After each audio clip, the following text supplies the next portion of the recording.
This time on Square Roots. Sorry you got twisted up in this scene. From where you're kneeling, it must seem like an 18-karat run of bad luck. Truth is, the game was rigged from the start. What game? Fallout New Vegas, of course!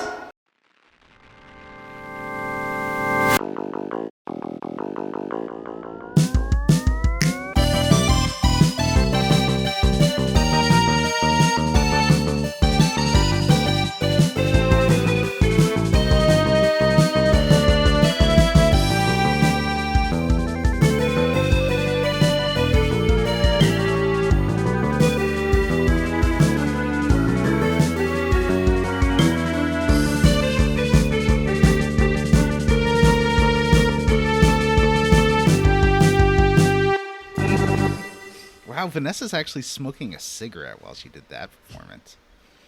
With distinctive butts.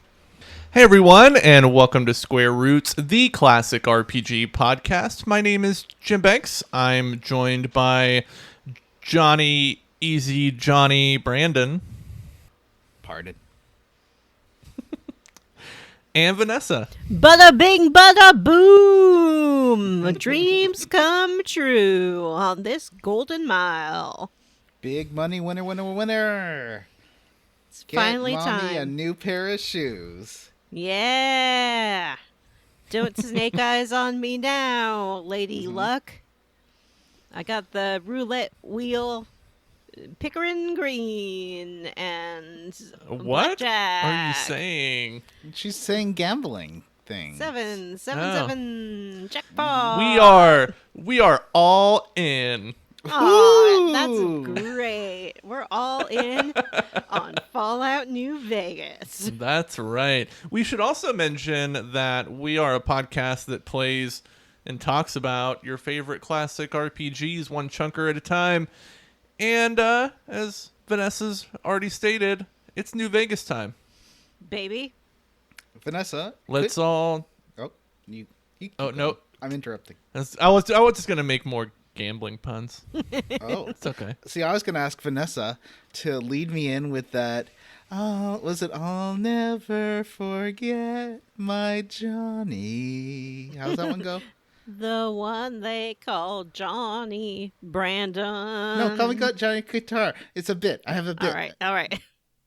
I'll always remember my Johnny, the one they call Johnny Guitar.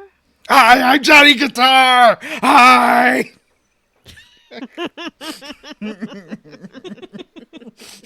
I just imagine it being just the worst.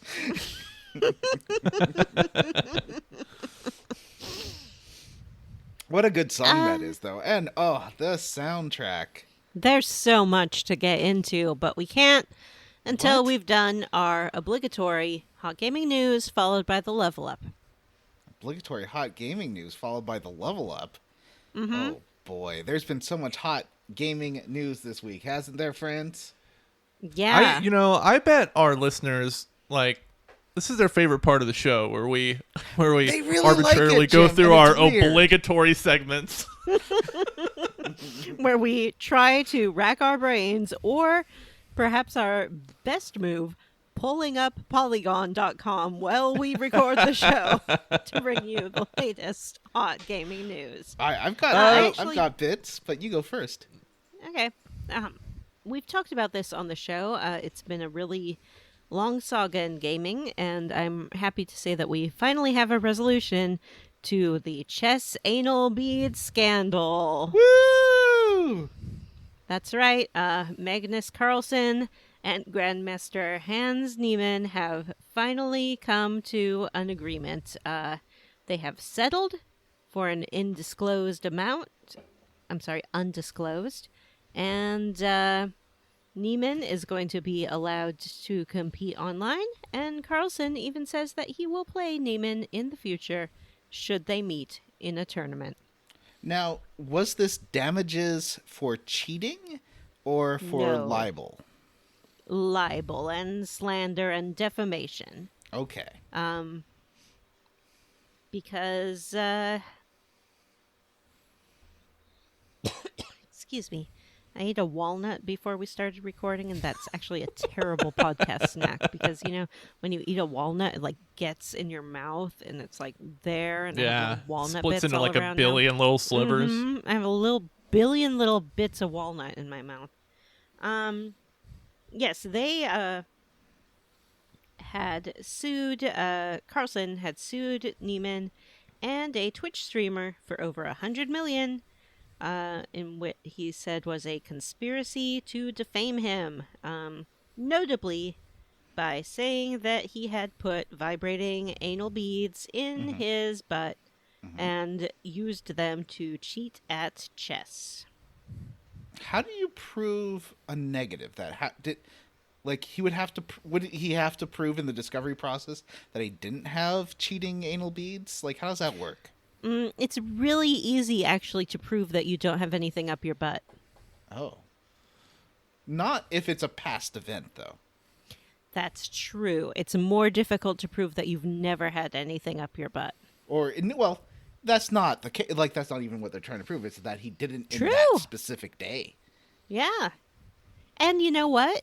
There's actually no rule in chess that you cannot have vibrating anal beads up your butt. So far as I know. I haven't read the rules front to back.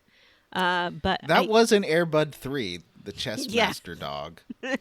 Were they like vibrating in Morse code, or what was the process for Chess? Wait. Chess Muttster. Airbud 3 Chess Muttster. I believe Thank you for that. that there was no... As far as I know, they hadn't, sussed out the particulars of how this happened. And in fact, I think that actually the anal bead part was just one element of their accusations that he was cheating. I think that kind of just came out of nowhere. But really, the problem was that they were saying that he was using computer programs and whatnot to make his way to tournaments. And then when they're like, well, how come he does well in the tournaments then? If he's using a computer program to qualify for them, that's when the anal bead theory was put forth. Oh. I want to make a pun about, burying the lead, but I don't think that quite works. Where's some good butt puns? Johnny. Something like penetrative reporting or deep diving. Maybe This will go down in the suppository of chess history. Right. Bum. Yeah. Tootie fart. Yeah. If Matt was here, unfortunately Matt cannot be here today, but if he was here, right. I'm sure he would have had a really easy time getting those puns out. This is why we need all four of us, It's like we don't notice the gaps that each of us fill until we're gone. But he is I don't know if you know this, a hurricane chaser. So he's currently driving in his pickup truck with Bill Paxton. Mm-hmm. Chasing the hurricane. Yeah, and Laura Linney. Helen Hunt. I was really close. And Cow.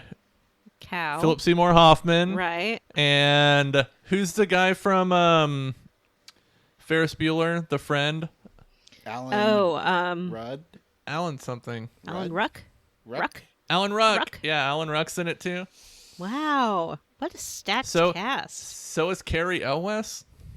Oh yeah, Carrie Elwes is the evil hurricane chaser, right? He's the corporate sellout. Yeah. Tornado chaser. Yeah. What a great movie. I rewatched that movie 2 weeks ago. It's still pretty good. Yeah. And Jamie Gertz as Dr. Melissa Reeves. Oh yeah. Oh man. This says Anthony Rapp is in it too. Wow. Mm-hmm. Must have been a kid. Who's Anthony Rapp? Anthony Rapp. He may be from Star Trek. I honestly haven't kept that close track of his career, but his breakout role was as Mark in Rent, the original cast. Oh, right. He's I the guy remember who's like, him. December Is he the- 24th, 9 Is he p.m. the redheaded guy? Yeah, look at my red Yeah. hair and He's stupid one scarf. of the gay doctors, or he's the gay. No, he's the gay engineer on Discovery. Oh, okay. Stardate 24, 9 p.m. I'm a gay doctor on Discovery. Everyone wants to fuck me. I was talking to Amanda about Twister, and I was like, it's hard to understate. Like, if you lived in Kansas and Oklahoma, there was like life before Twister, where weather happened and people didn't freak out about it, and then after Twister, because there are a lot of tornadoes in that area. Every time one happened, it was like the apocalypse was gonna happen. Like, they can fucking pick up fuel trucks. Yo, dude, here's a true story for you. I saw that movie in the movie theater in Illinois in the middle of a thunderstorm. Ooh. And you couldn't tell which storm sound effects were coming from the movie and which were coming from outside. It was Wow. a pretty intense ride. This is like 4D. Yeah. So, Johnny, what's your hot gaming news? Well, there's a few things. Xbox has come to an agreement with Baldur's Gate developer Langerian. You know what I'm talking about? Or not? Baldur's Gate. Anyway, and they're going to release it on Xbox without split screen on the Series S. Like, we talked about this a little bit last week, and that's why I said they probably will do, and that is what they're going to do. So there will be. Wow. It is coming out without split screen on Series S, so meaning it doesn't have perfect parity. Also, Borderlands 3 coming out on Switch. I kind of thought that might happen because I hope it's going to be a good port, like one of those Dooms. Because I play those Borderlands games on Switch, and actually, the Switch versions have that aiming by tilting your controller thing that's really good. Like for sniping, perfect. It's way better than using the swizzle sticks. I do not approve of this, and I'll tell you why.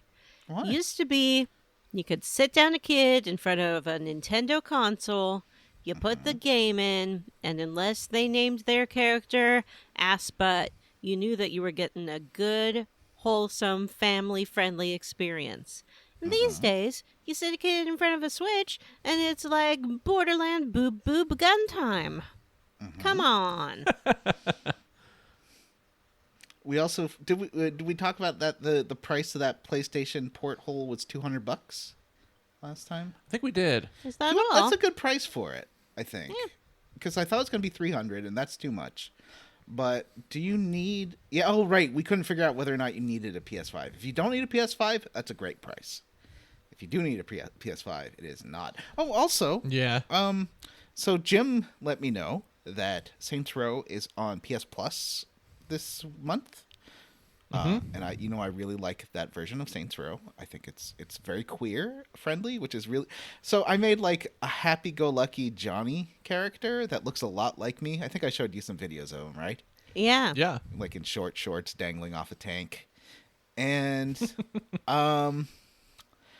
the thing is, like, as fun and queer friendly, and like that whole scene about him losing his job, and it's just there's a whole mission where it's just you moping around your apartment, and it's very fun. The special attacks, like you to regain health, it's a bit like Doom. To regain health, you do melee attacks, and like I just saw me stab a cop like 50 times. I'm like, oh god. It's your fun, happy-go-lucky guy, but he's also like a super murderer.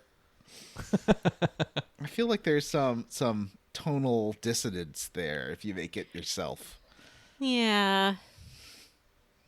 My worry is that you're going to start, like, the lines will blur so much that you'll start acting like Game Johnny in life. I don't think that's going to happen.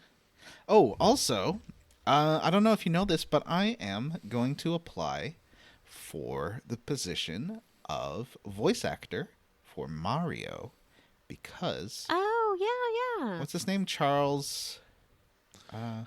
Martinet. Yeah, Charles Martinet is retiring, and there's gonna be I can do a woohoo and oh, it's me, Mario. And I can do a good That's Wario, really like good. Yeah. Nah, I don't like it. Wario. Ah, shut up, you stupid Oh, a piece of dual shit. role.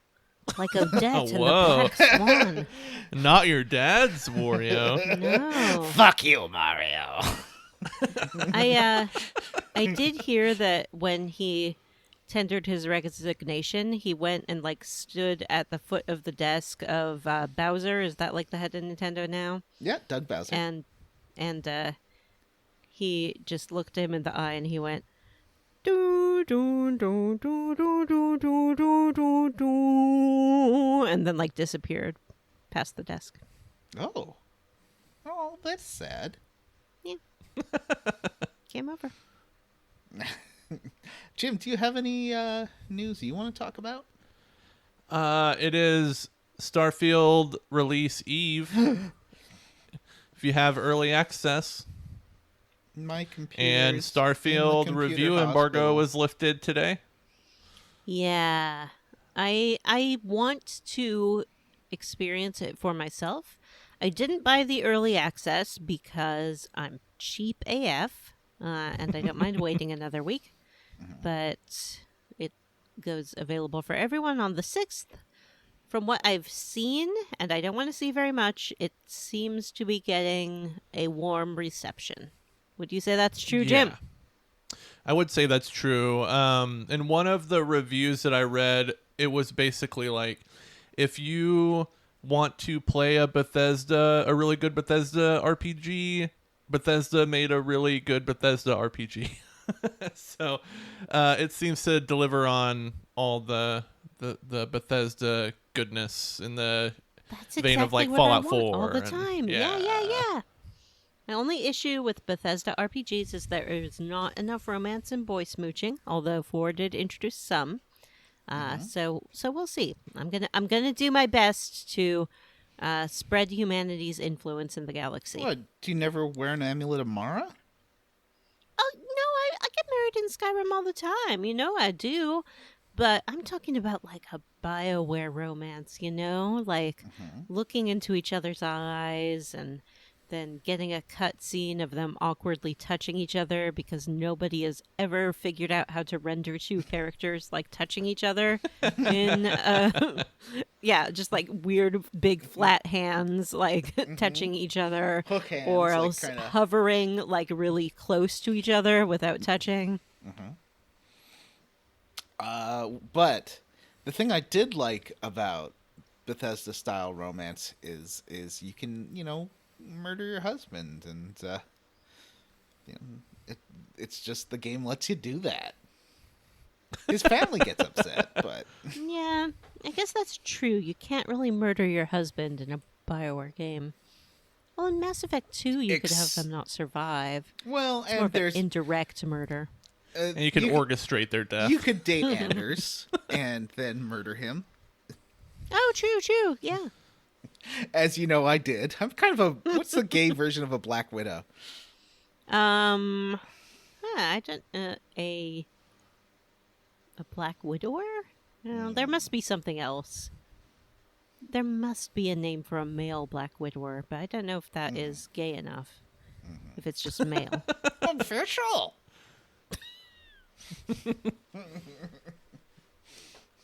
Official's back. Everyone's favorite Pokemon. Everyone's favorite Pokemon, official. This guy on Growler, Scruff. He was on Scruff. I guess he just moved. Scruff's like Growler. It's like Grinder. Why are there so many? I guess there are a lot of straight dating things. Yeah. I thought that each of the gay ones was just for different flavors of gay. Yeah, and it kind of is. Grinder is more for mainstreams. Scruff is more for, muscle bears and, kind of, the sort of a bit older crowd than Grinder. And Growler and Bigger City, Growler's more for bears, and Bigger City's more for fat people. I got great news. The male name for a Black Widow is a Bluebeard. What? Oh, that makes sense. Yeah, Why does that make sense? because he killed all his wives and put them in a closet. Mm-hmm. And I guess He was if in you're Fable. gay, Oh, it's based on a person. Or yeah, well, is it based on a real person or just like a fairy tale? no, it's just a fairy tale. Okay. Oh. No one's ever done that. No one's ever done that. I think it's from 1001 Arabian Nights. Oh. Oh. So the what was that called? What was I going on about before You want to this? kill your husband. Right. You like murdering your husbands in Bethesda RPGs. That's true. Someone And I- you met on Gruffer. Oh yeah, that's it. Oh yeah, He on said- Scruffy or whatever. He's saying like, oh, so you like do you play Pokemon Unite? And I said, I don't know what that is. And then he said, I thought you said you were a gamer in your profile. Wow. Wow. He was very mean. I feel like whenever you tell people you like video games, they just jump to a conclusion about what you play, and usually it's an MMO or something Or you've like never Dead even by heard of. Daylight and- Yeah. That's is why that I don't Texas- tell people I like video games. That's a good idea. It's a secret. Jim, is that Texas Chainsaw Massacre game? Is that like a Dead by Daylight? He's listeners, he's Yeah. really trying to get us to play it. It's what's called asymmetrical multiplayer horror.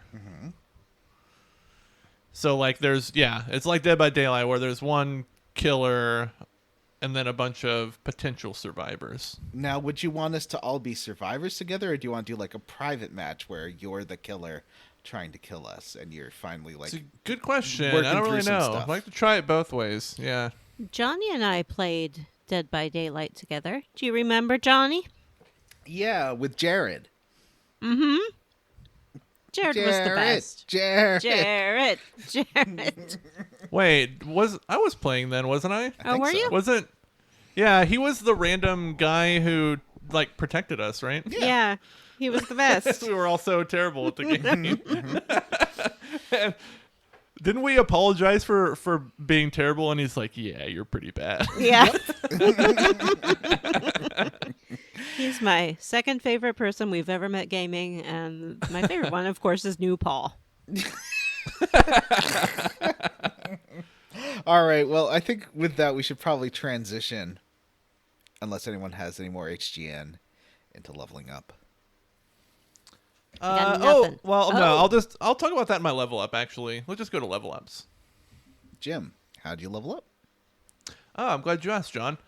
I am playing the hot new indie RPG throwback called Sea of Stars. That's on Switch, right? You can get that on a Switch? I think it's on everything, yeah. But if you have Game Pass or PS Plus, you can play it for free. I'm playing it on my PS5. So far, I really like it. I think the combat is fun. It's kind of a combination of Chrono Trigger and Super Mario RPG combat, where you can like enhance your attacks with like timed button presses, and if you do it on incoming attacks, you can nullify a certain percentage of the damage. It's pretty good. I think it's pretty well written for the most part. It looks great. But I think the stories, I don't know, it's kind of boring so far. I think it's a good that's the game. problem with those throwback RPGs, even like the bigger budget ones, is trying to they seem to have a problem trying to get to the kind of bonkersness the really good ones got to, you know? Yeah, I agree. I have that same criticism for Chained Echoes, which I know a lot of our listeners have played or are playing. I think it's boring as hell. And it has systems on systems on systems on systems, and none of them are very good. So it makes it kind of a bummer after a while. But I think Sea of Stars is better than Chained Echoes. But, you know, I haven't finished it yet. I've only gotten through, like, the second big village. So we'll see how it goes. I imagine I might pause it once I get my grubby little mitts on Starfield.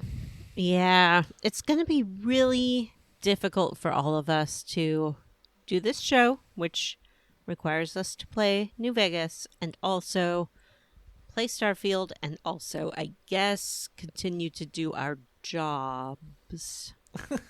Yeah. I'm going to try to play ahead in New Vegas. Not like super far ahead, but maybe stay like a couple chunkers ahead. That way I'm not scrambling. That's smart. That's smart. Also, in New Vegas... Because if I fall behind, I'll just be like, well, I'm behind. I'm just going to play more Starfield. Yeah. You want to give yourself time to enjoy some side quests and detours, too, you know? Mm-hmm. Exactly. I really, in this chunker, I really took the meat off the bone around the area between Good Springs and Prim. I'm excited to hear about Oh. it. And what's the other town? Good. Oh, you said Good Springs. What's the town with the Legion? Like that's where I limited myself to was. Oh. Yeah. What Yeah, was yeah. that town? I don't That's in remember. the next chunker, man. We didn't even go there. Oh, yeah. I'm sorry, It's true.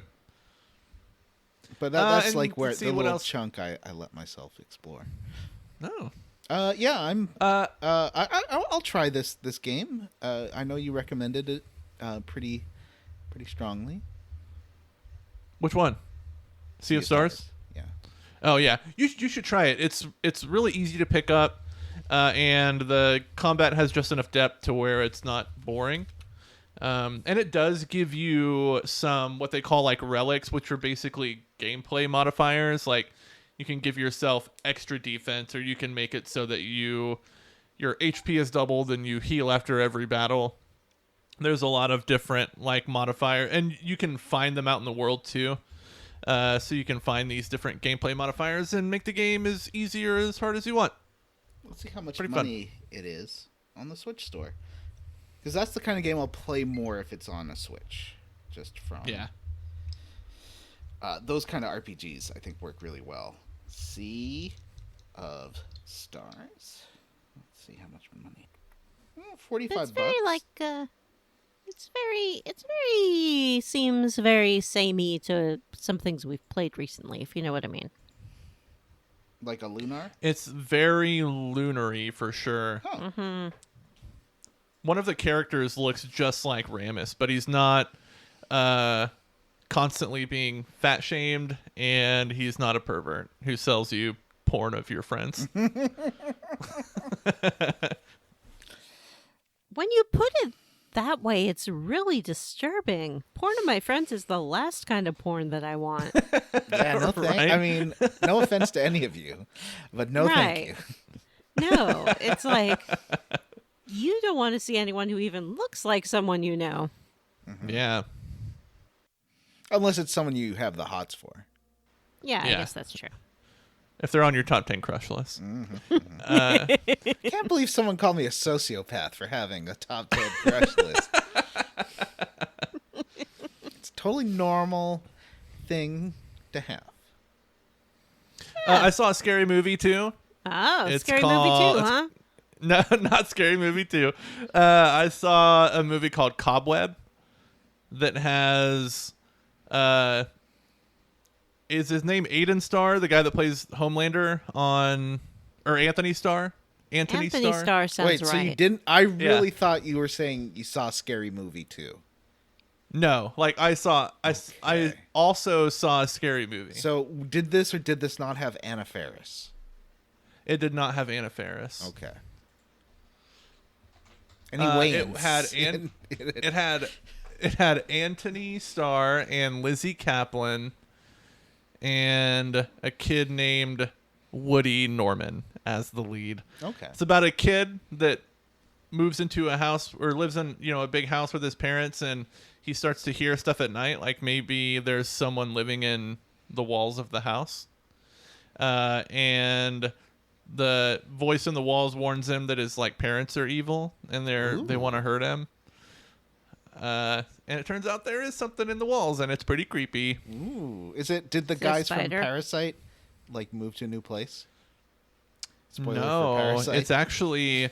I'll bleep this out, but it's actually his. I'm gonna watch Have this. you seen that? I'm gonna watch. Oh, this. you're don't gonna tell watch us. it. We don't You wanna don't know. don't want me to spoil it. Yeah. Okay. No. I will say it's really good. It was in theaters for a while, and I don't know that a lot of people saw it pretty recently, actually. But it's one of the better horror movies I've seen this year. So, if you're in for a little spooky time, I would check it out. Serious question, though. Is the thing in the walls Mutt, and does he say, I died in Vietnam? Yeah, it's Mutt. He died in Vietnam, and when his body was shipped back, they buried him in the pet cemetery, and now he lives in the walls of this I house. don't be buried in a pet. In a pet cemetery. Did you know they're making a new Pet Cemetery movie? Are the Ramones doing a song for it again? Yeah, they're getting back together. No, it's called Pet Cemetery Bloodlines. Oh! Did you hear? There's rumors. Speaking of bloodlines, Vanessa, this is for you. Hold on, wait. And this new one has Pam Grier and David Duchovny in it. Okay, weird? we have to watch that. Yeah, we we do. have to watch. David Duchovny is such a bad actor. I think it's actually now that we're talking about it, I was reading about this the other day, and I think it's like, remember Judd from the first Pet Cemetery movie? Oh yeah, don't go out on the road. Of course. It's like his origin story. Oh. Yeah. So I hope 'cause we get some he had to real deal thick with main the- accents. Well, we won't say what kind of creature it is due to requests from listeners. Yeah. But yeah, because he had previous experience with it. Yes. It's like a whole chapter in the book about it. I've been rereading that Well- book actually. Oh, you have? Yeah. It's probably one of King's more disturbing books, I think. Faux show. So what was I was? Oh yeah, You're gonna tell Vanessa Vampire the Masquerade, Bloodlines 2. There's sneaky talk that a new company is taking it over and is finishing it like this year, maybe even this year. It might What? come This out. calendar year or Yeah. 365 days from No, now? before Christmas is the rumor. That would be a Christmas It miracle. would really be a Christmas. I don't know. This is what I think Jeff Grubb was saying. He's my online Twitter friend and Giant Bomb star and media leaking personality. And yeah, parasocial attached to me. He thinks we're friends, basically. Because I follow him on Twitter.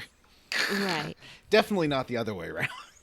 Right. Yeah, I got a lot of those. A lot of people who were on Taskmaster, they think we're really tight. It's weird. Think about how good it will be if it's taken over by another company who rush it out before Christmas. It's going to be an amazing game. I cannot wait. Could it go wrong? There's nothing in that blanket that could go wrong. Nothing could go wrong. Ugh, Johnny. I don't want to live in too much hope, but I also don't want to live in a world without Vampire the Masquerade Bloodlines too. All right, Jim. So, what was the name of that horror film with someone in the walls again? It's called Cobweb. I really want to see the one you were telling. I don't think you talked about it on the show. So maybe you could, if you don't mind, talking about it on the show. The one with the house and that gives the guy a nice cup of acid. What was that? The smart that home movie. one. Oh yeah, there's a movie on Prime called Margot, and it's about a smart house that murders people. It's like a smart house Airbnb that murders all of its inhabitants, and it's these like college students who've been friends since freshman year. They say that like 100 times in the movie. I'm so glad we've been friends since freshman year. They go stay at the house. The house is like a super smart house in that it has like a 3D printer built into the foundation, so it can like change it, 3D print new stuff in the house all the time. Ooh. What does it do with the old and- stuff? Is there like I don't a know. dump in the back of the house where it like throws out? It like melts it. Like it does a really bad CGI melt effect. But the house murders its inhabitants in creative ways. There's a pool robot. There's those like massage chairs that will like expand and they'll like compress your head and this muscles sounds and stuff. amazing. That sounds like that's Death in the- Spa. That's in the opening, and it is wild. There's a scene where a guy asks Margot for something to drink. I think they asked for champagne, and Margot pours a nice hot cup of acid. And Is- the guy, Really silly. he has a little sip. And he's like, a little Bernie. Let's keep drinking. No, it's one of the. I won't tell you. You gotta experience that for yourself. Is this a remake of the 1999 Disney Channel original movie Smart House starring Katie Sagal? It is. Yes. It's about time.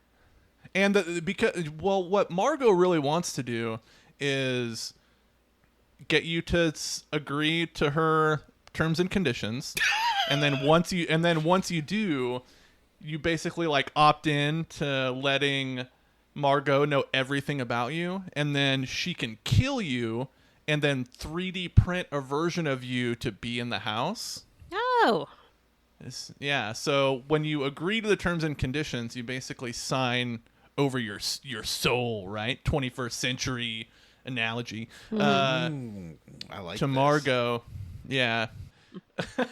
There's a character in the movie too whose only character trait is that he really loves smoking weed.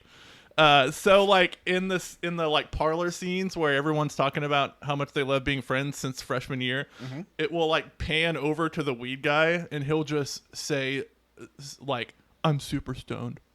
It's like, okay, thanks weed guy. But there's some people if in you're- real life like that too. Yeah. If you're bored, I would say check out Margot. It's really silly and pretty bad, but it's also really fun, and it's got some pretty creative kills in it. Okay, John, how did you level up? All right. Well, first, something I wanted to talk about real fast. I was watching an ASMR game store roleplay. This is ASMR artist is ASMR Angel. She's very good. She's from the north of England, I think, so she's got that kind of strong northern accent. And she reminded me of Vanessa because in this roleplay, well, okay, this part doesn't remind me of Vanessa. She was playing a fake gamer girl who did not want to be working at a game store and is like angry. But she keeps saying, well, I've had 30 minutes of training, so I'm basically an expert. I can't be at E3. And, but she does call the controller sticks swizzle sticks, which Oh. immediately reminded me of Vanessa. Yeah. Is she Geordie? Yes, I think so. Oh, maybe. Yeah. Is Leeds in Yorkshire? I feel like it's not. Because I think she's like from Leeds, maybe. Nobody actually knows where Leeds is. It's interesting. Like, been they've there. heard of it. I've been there. I think where it I is had my in Yorkshire. first kiss. Oh, really? Yeah. On the mean streets of Leeds? No, in a hotel room in Leeds. I've never really been to Leeds, but I think I transferred a train there once. And I think it is in Yorkshire. Okay.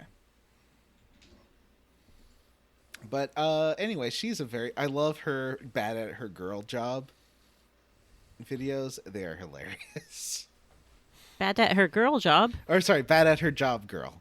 That makes more sense. Yes, not bad at her girl job. That job is bad at girl. Job, bad girl. Let's see, what else have I been doing? Yeah, I've been playing Borderlands on the Switch, and I gotta say, in spite of Vanessa's objections that Switch games should only have Mario and Luigi and be appropriate for children, there's lots of blood and guts.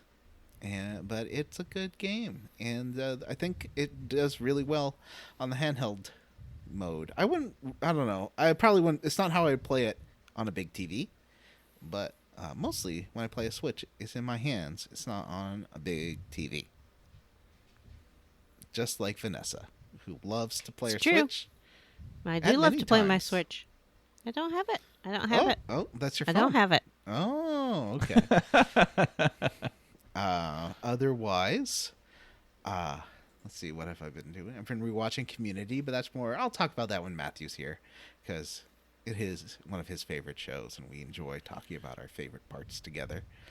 I have been playing.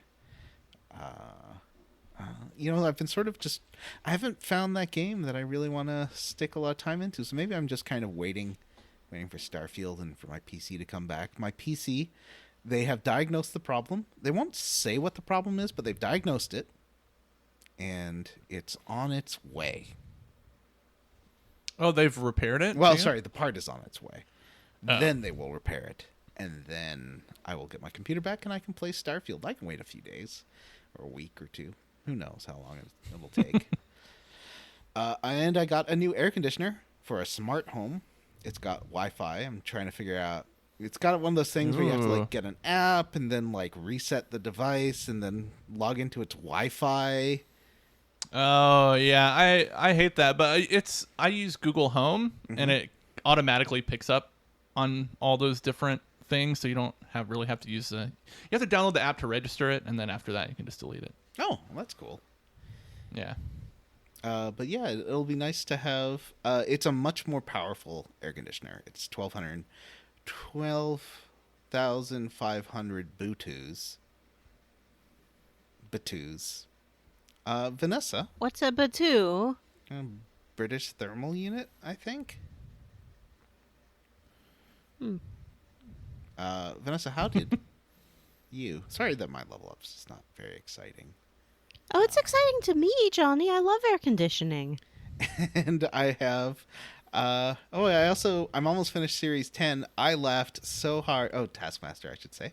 I know that You don't have to qualify what show you're watching. yeah. I know when you say I Series 10. laughed so hard. There is one task where they have to prepare and this is my first time seeing it. A cocktail very quietly. Oh, yes. And I haven't laughed that hard at anything in a long time. One of the entrance contestants has a breakdown during this task. Her name is Daisy. But so the thing is that nothing they can do can exceed 60 decibels. And Alex is there with his little his little sound pickup thing right next to them. Mm-hmm. It was so good. It's very good. And as I recall, every time they mess up, they each have a different catchphrase that they have to yell and then dump out everything they've made so far. Yes, yell over 100 decibels. So Yes. I'm so sorry, or this is so fun, or Yeah. I've done it again. Something like that. Oh, it's great. It's a great show. Jim, you have such a magical adventure waiting for you. I've only agreed to watch one episode. you should watch one You know what's going to season. be like? It's really it's not gonna- that long. It's not that long, and once you see one, you're going to want to watch the whole season anyway, but I just trust that to happen once you actually sit down and enjoy one episode.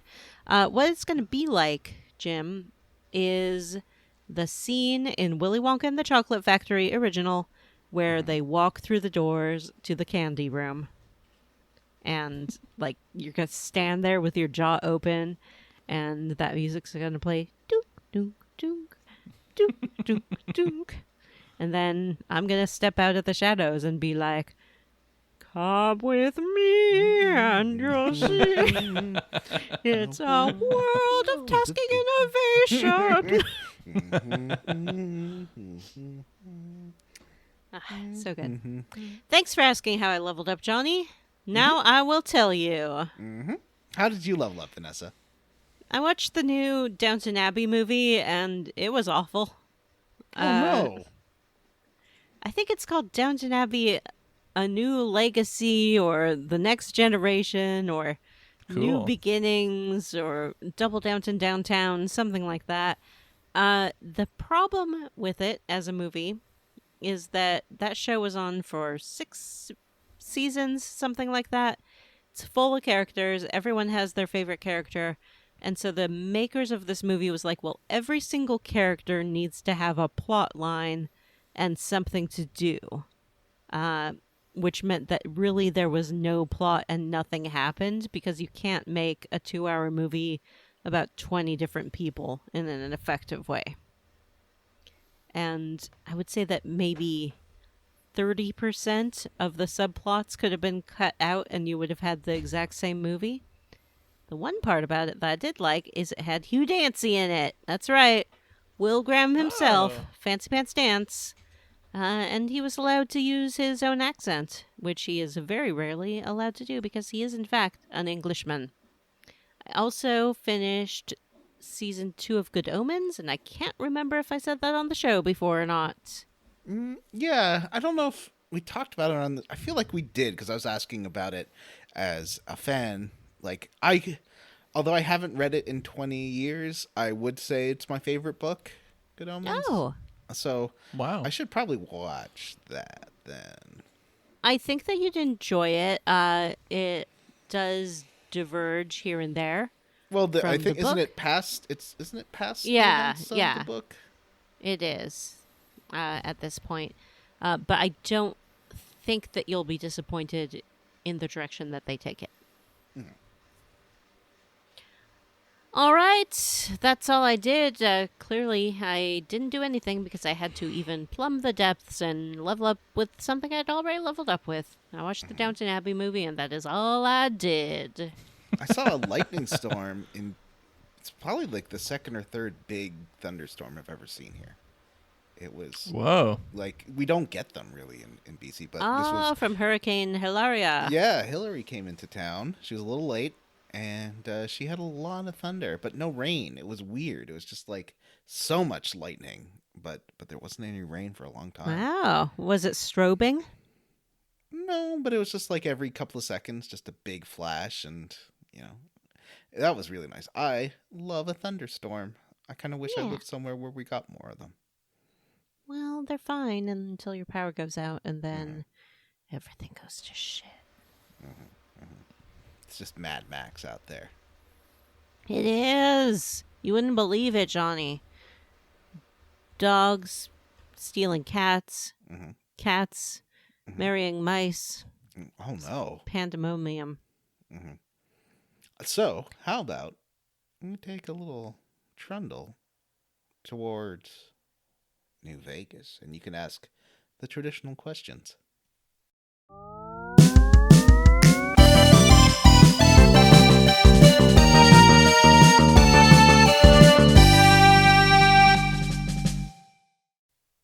It's time for the traditional questions.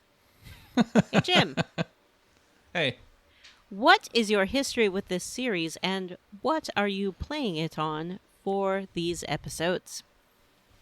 I've played every Fallout game but New Vegas. This is the only one I haven't played. You played 2? I did play 2. Oh wow. Wow. I played 2. Have you played Brotherhood and of Steel, the tactics game? oh no, I haven't played that Have you one. played I haven't that played the weird mobile game either. Xbox one, where it's like, I think like a first-person shooter or a third-person shooter. A Fallout game? Yeah. I haven't played that. I haven't played every Fallout game. Have you played Fallout 76? No, well, I have. I've only gone so far as doing the character creator though. Well, you should come play with us sometime. Yeah, play with us, Maybe I Jim. will. Forever. And ever. Endeavor. And I'm playing this on PC because Steam had like the Ultimate Bundle on sale for like $4, which comes with the game plus all of its DLC, like all the like material packs, all the expansions and whatever. It's all included in that. And I wanted the ability to make the game easier if I wanted to. So that's another reason I'm playing on PC. And I think that's it. I'm excited to play this game. I've heard a lot of good stuff about it, but never played it. So this is going to be my first time. Johnny, what's your story with Fallout New Vegas? Well, I had previously played a little bit of Fallout 3 on my friend's PlayStation when I lived in California, but I had not really played a Fallout game. So this really was my first Fallout game. I got it day one because I was like, okay, this looks great. It's by a team I really like. I'm going to get it day one. And there's some good and bad to getting this game, like, day one. It got kind of mediocre reviews because of the amount of bugs and glitches it contained, which are many. Vanessa has had similar problems, but I loved it. I was obsessed with this game. I played it through probably in a week. I finished it. And it was like 60 or 70 hours I put in a week. Oh, wow. But it is real good. I loved the American Southwest. I think is a very beautiful part of the world, and I like exploring there. And the music was so good. At first, I was like, "Oh, it's not the '40s kind of music," but I think actually, because it really goes with the kind of Rat Pack era of Vegas, so it really works, and it's just a nice kind of blend of Southwestern styles and a little bit of country and a little bit of crooner. So you get a really good mix of songs. A driving crooner? Yeah, like a driving crooner. Yeah. Oh, sorry. Yeah. Trying to make it look fake. So yeah, I finished it and loved it, and then the game kind of got terrible reviews, and I was like, what the well, not terrible, but mediocre. And I was like, this is one of the best games I've ever played, even if it's buggy. And everyone's like, oh, it's not that good, it's just like Fallout 3. And then I was like, no, this game's really good. And then suddenly, like 5 years later, everyone's like, oh, Fallout New Vegas, that's just one of the best games ever made. I'm like, what? What? How did come on? Did you notice that happen too, Vanessa? Did you see that happen? I can't recall if I've seen that happen or not, but I think I did also play it right when it came out, so I may have. I tend not to listen to what other people say, as you two well know, because I'm the most interesting person, so why would I listen to anyone else? Wow. So what's your history with Fallout and Fallout New Vegas? My history with Fallout and Fallout New Vegas is that I played Fallout 3 toe to tip and liked it very, very much. And then when New Vegas came out, I think I got it basically right away. Jim was snooping on Steam, and he informed me that according to Steam, I had put 300 hours into Fallout New Vegas. Wow. However, Jim doesn't know what he's talking about, because I also then bought the console Ultimate Edition and put at least another 100 hours into that. So, It's yeah, a lot of hours. I'd say I played Fallout New Vegas, and I am playing it on the Xbox using my disc, which I still Wow. have. I have Game Pass, so I don't. I'm just leaving the disc in the thingy. I do need to buy all the DLC, which is because my PC's in the shop, so I can't play it on PC. And the DLC is Right. quite expensive. It's like Yeah, $30 if I want to get all that DLC. Right, that's why I got the disc out, because it's like it's the Ultimate Edition disc, so it already has all the DLC. Oh, that's cool. So I'm excited to get into it, and I think that's what we should do now. Let's do it. Let's dive.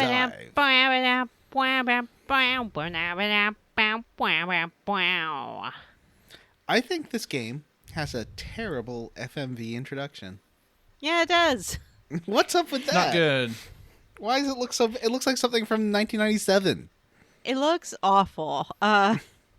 Yeah, we have sort of like half-rendered figures stomping around, like trimp-tromping, kind of like the way you move a doll and make them walk, like plap, plap, plap, plap, plap. we are shown the New Vegas Strip. There is a sniper there who fires a bullet. The camera follows the bullet in slow motion. It goes into somebody's head. Camera pulls back further. We see some Roman-looking people observing New Vegas. And then it sort of zooms around in the desert until we land on our hero. And it should Chandler have Bing. that Final Fantasy VII music as it's doing it.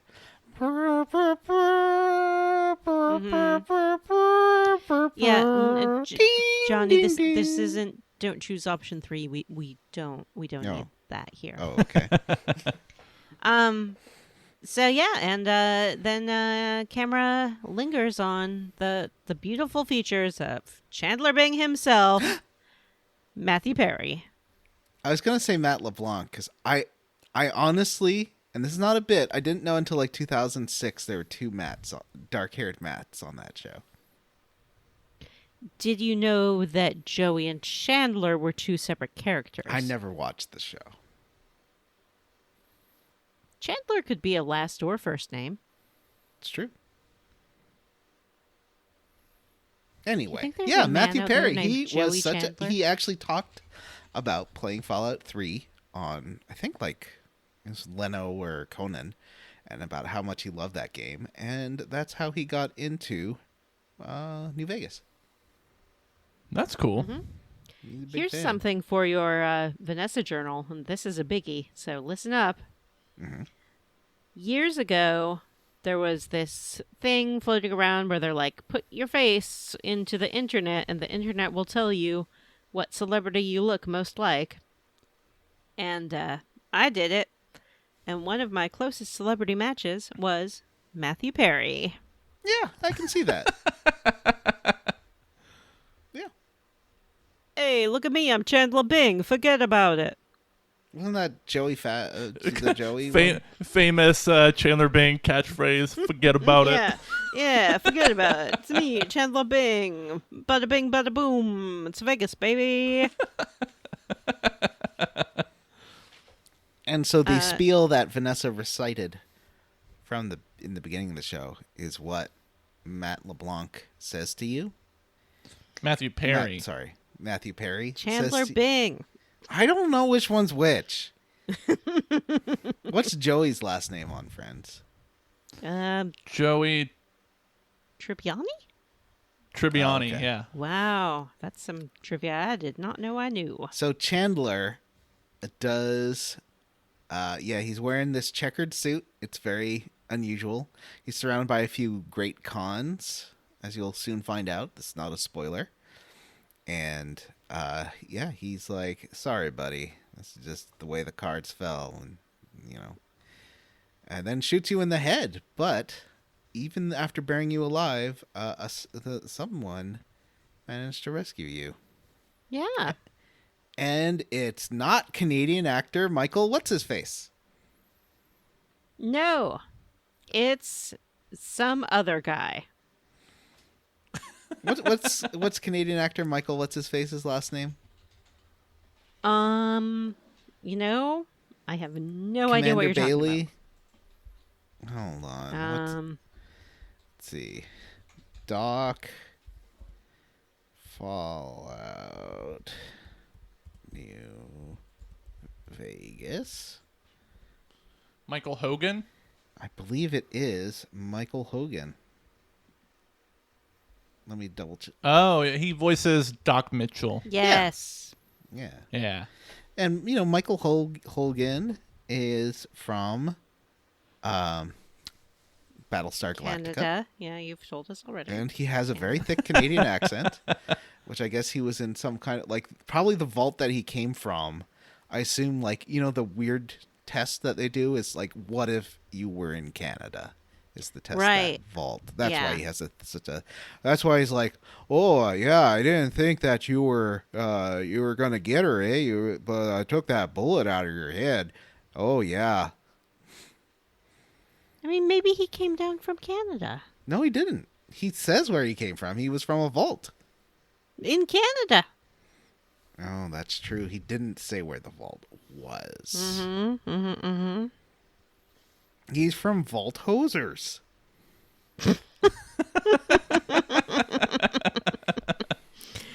Yeah, and Doc tells us, hey, yeah, the Victor fella dug you out of the ground and brought you here, and I did my best to put your face back together, but why don't you take a look in this mirror and tell me if I got everything right? And this is the game's in-game way of having you generate your character. Yay! Now, it doesn't have the breadth of character options that Fallout 4 and 76 have, but it's, I made a pretty good Vanessa. I made a character called Vanessa 2, and I gave her wavy hair, kind of styled in a nice 40s sort of manner. Jim, what kind of character did you make? I tried to make a version of me, or what I imagine that I look like, and when I was finished, my guy just looked like Jim Caviezel. Oh, no. Problematic actor, So- Jim Caviezel?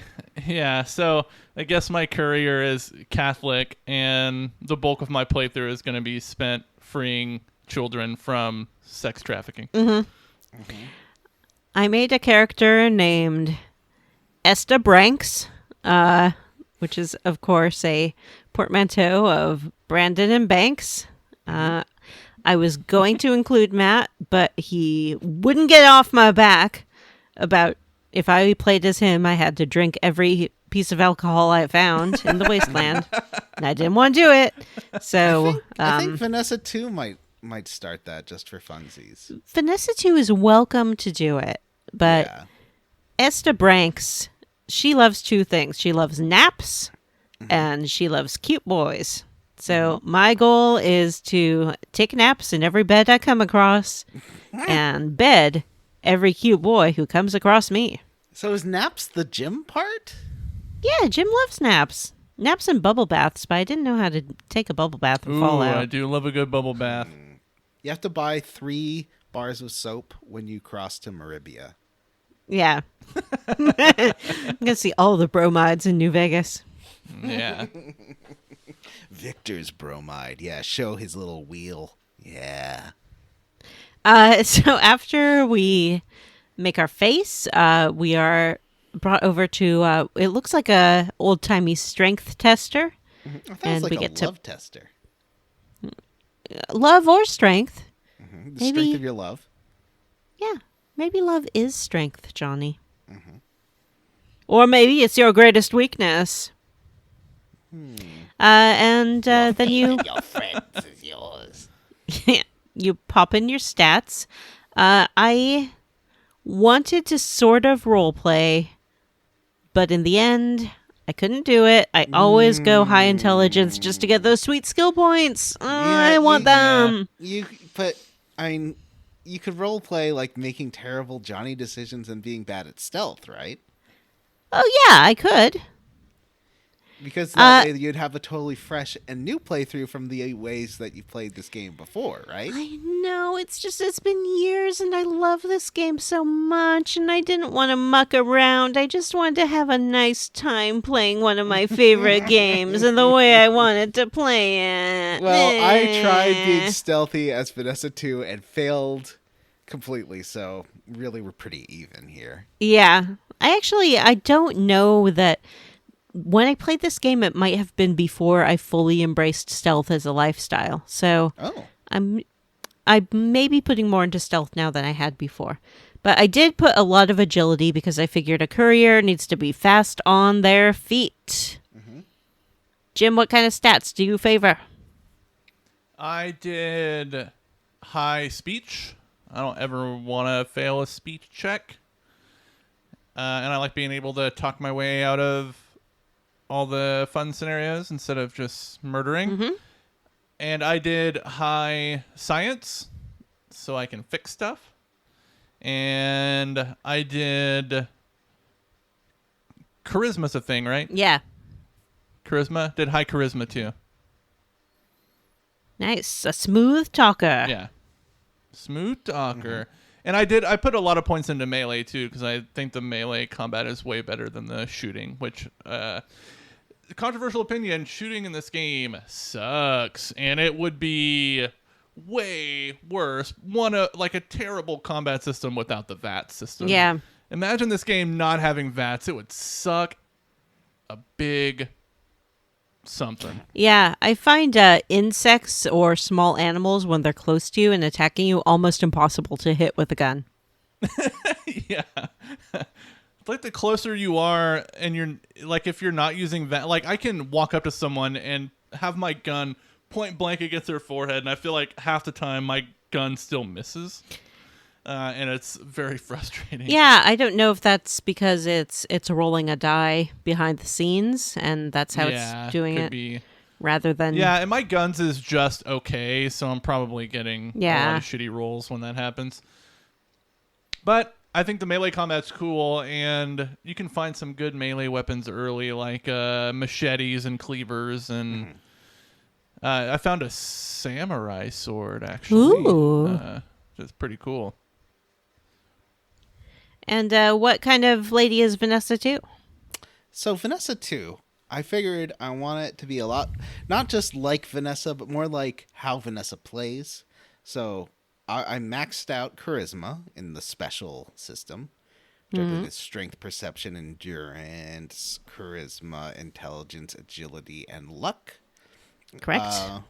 I gave her very low strength, very low, Fair. and very low endurance. Yep. Accurate. And, yeah, and so I I sort of moved, I think maybe a point in luck, a point in agility, a point in perception, and then a couple of points in intelligence, and really just maxed out that charisma. Nice. Because she's going to be a stealthy lady. And although this does mean that she can't really do a melee stealth attack, but she can, I've already got a silenced pistol, and that's been helping a lot. So Fantastic. I'm glad to see you embrace the stealth lifestyle. well, I'm trying. You get so much more time to linger and enjoy details. Then Doc Mitchell does take you to the parlor where he wants to sort of talk about who you are, and he does do a psych eval on you using the debunked Rorschach tests that most psychologists would no longer use, or in very limited scenarios. And I tried to answer the questions as Vanessa would, and weirdly, it gave me the result of really liking explosives, which I kind of ran with, because you get so much dynamite at the beginning of the game that it can, and dynamite plus stealth. You can if you're able to claw it out of Easy Pete's firm grip. Oh, but also every powder ganger you meet has 3 sticks of it. Oh, that's right.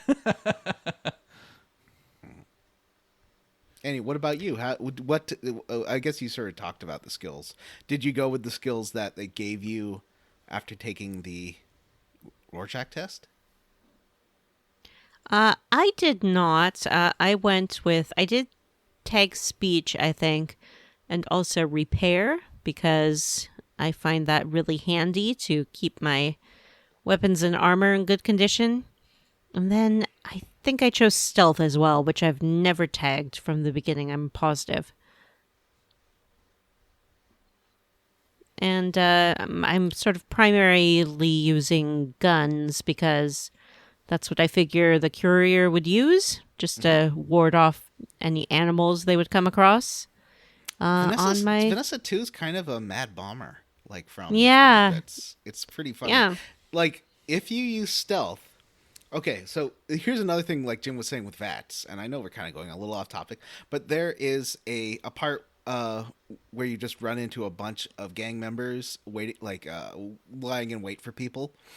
And if you stealth up to them and use VATS with dynamite, normally dynamite has a 10-second fuse light and then throw, and the throw's kind of random. But if you use VATS, you can throw that thing pinpoint accuracy, and if you're sneaking and have good stealth, they haven't seen you yet, you can just throw it to where they are and they all die. It's amazing. Fantastic. Stealth plus explosives is actually really a deadly combo. I like it a lot. It's Oh. sort of like a hand of God kind of thing. And that does seem to be a kind of way Vanessa would take care of things. You know, silent but deadly is what we would call it.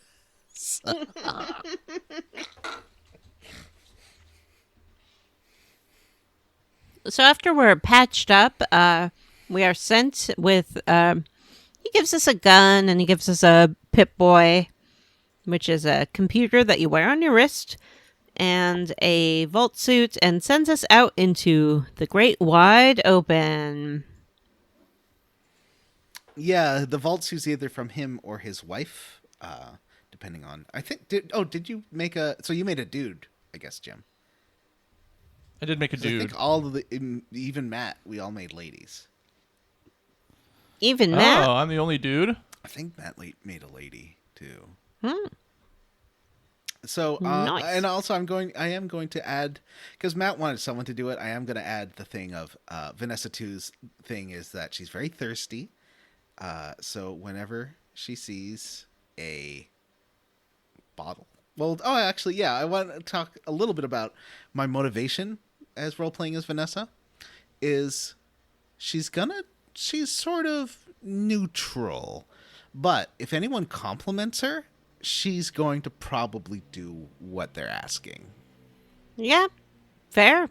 Like Accurate. If they're like, you're the prettiest lady, or the queen of the desert, or wasteland's bestest girl. Then Vanessa will be like, yeah, I am. Thank you, Kaisar.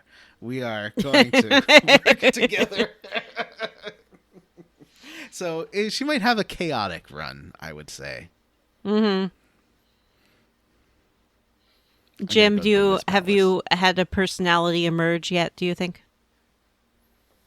I feel like I'm a real do-gooder.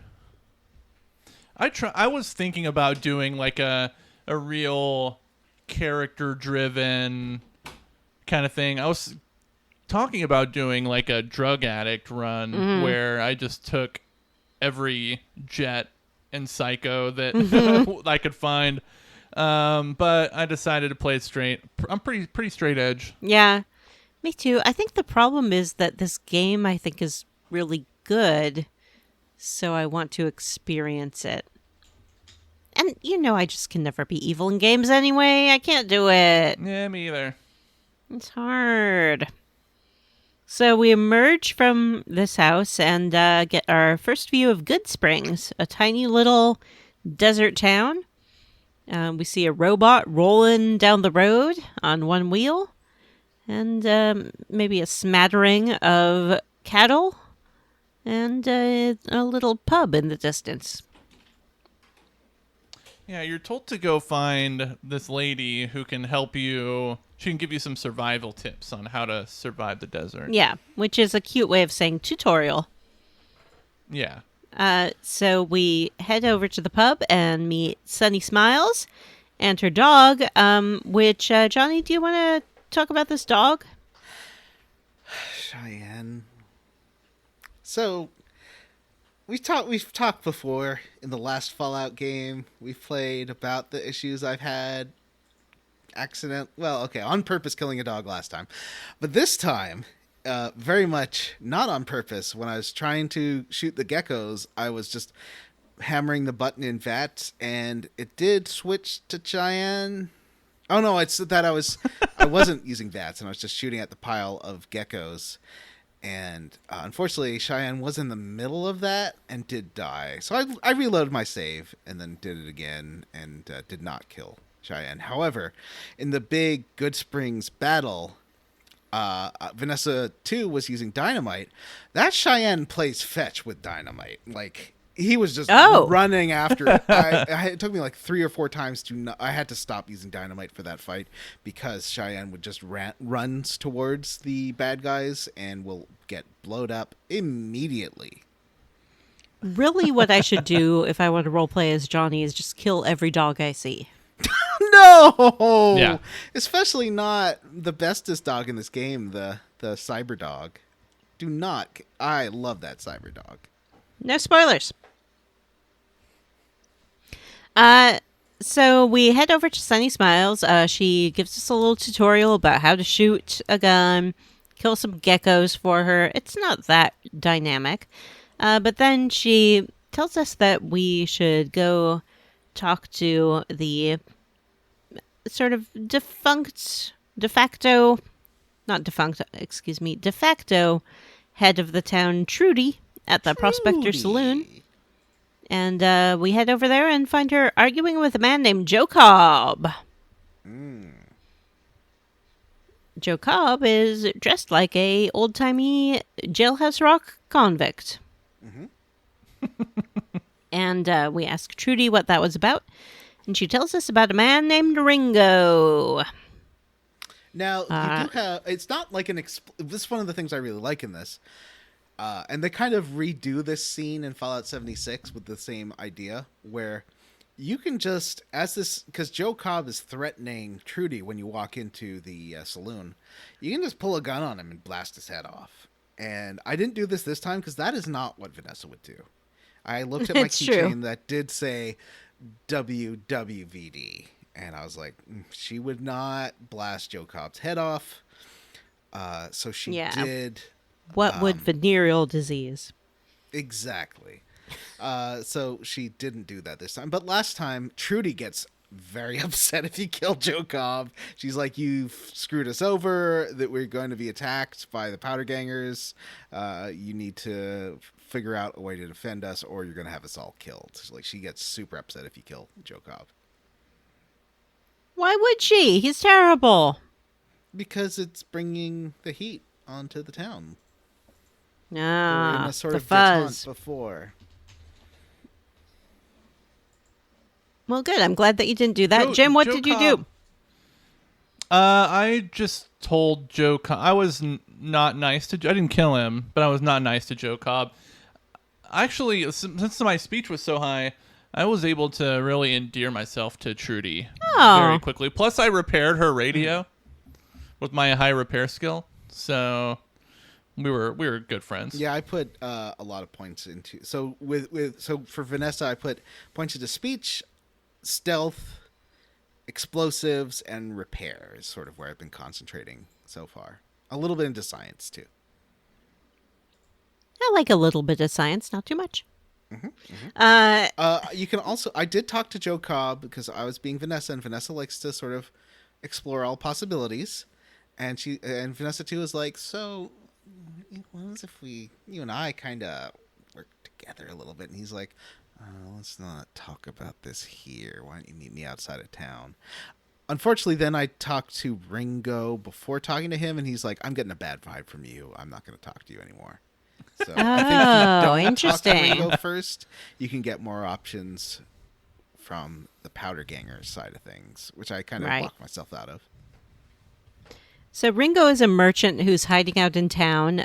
He had run in with the powder gangers on the road and I guess killed a couple of them, so they're here for revenge. They want that Ringo. I went and talked to Ringo, and he's so cute. How can you say no to him? He's dreamy AF. He's not a companion, right? No, he's just a guy. He also teaches you how to play Caravan, I guess. I have never won a game of Caravan ever. It's like triple blackjack with like 3 different piles. Like, I was reading about how it works, and the explanation is so complicated. Mm-hmm. I was like, then you can play on your opponent's piles, or you can play an ace on a queen, and that will remove all the queens or something. I have no idea how that game is supposed to work. And I usually love a card mini game, but not this one. It's very complicated. Yeah. Jim, did you try to play Caravan? I have not tried to play Caravan yet. Not a big card game guy unless it's like poker and Red Dead Redemption. What about Gwent? Everyone loves Gwent. I've never actually played a Witcher game. Wow. Yeah. Well, Matt then will have to take on the burden of becoming a Caravan master, since he's not here and he can't object. Yep, it's true.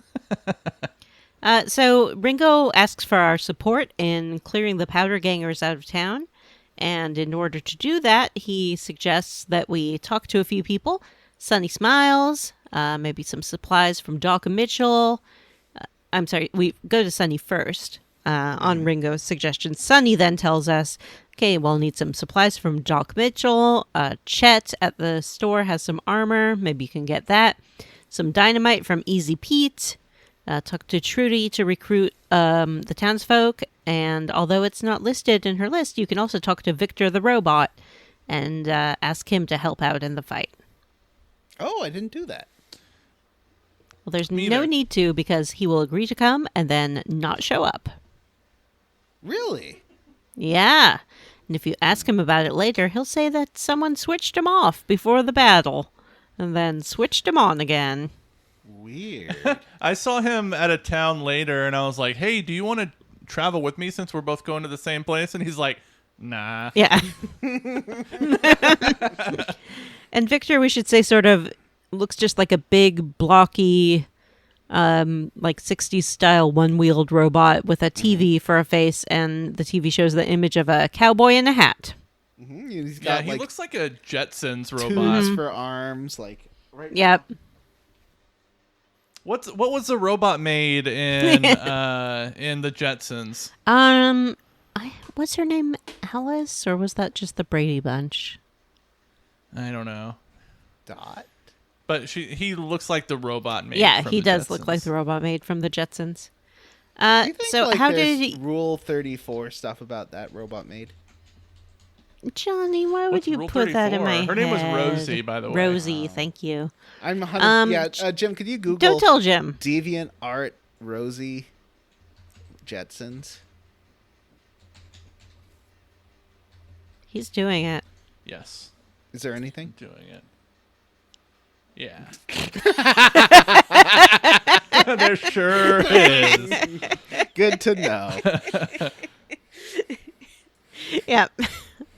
Here, I'll share some Okay, of it. thank Great. So how did your recruitment efforts go, Johnny? Oh, I did we talk about how Victor was the one that saved us? Not He, yet, like- but we'll get to Okay. it. Oh no! What? Wow! Oh wow! That looks like the robots from Atomic Heart. Huh. It does. I technically understand what's going on here, but I disagree with Yeah, this interpretation of her anatomy. yeah. I don't think that's how. The name of this piece is The Jetsons Rebooty. She also is captioned and appears to be negging George Jetson. So, It is, yeah. all right. She's essentially asking to be.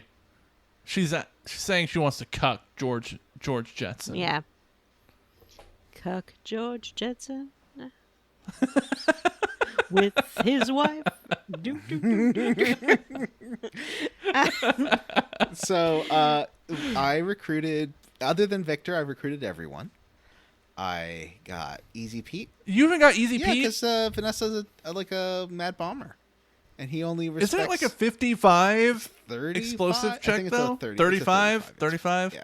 That's unreal though for the beginning of the game. You must have put a ton of points into I explosives. just kind of went with what Doc Mitchell suggested, and yeah, it was like 30 something explosives. So There's a lot of Easy Pete mods, and one of them makes Easy Pete into a huge muscle-bound giant. It cracks me up every time I see it. did any of you run into the guy?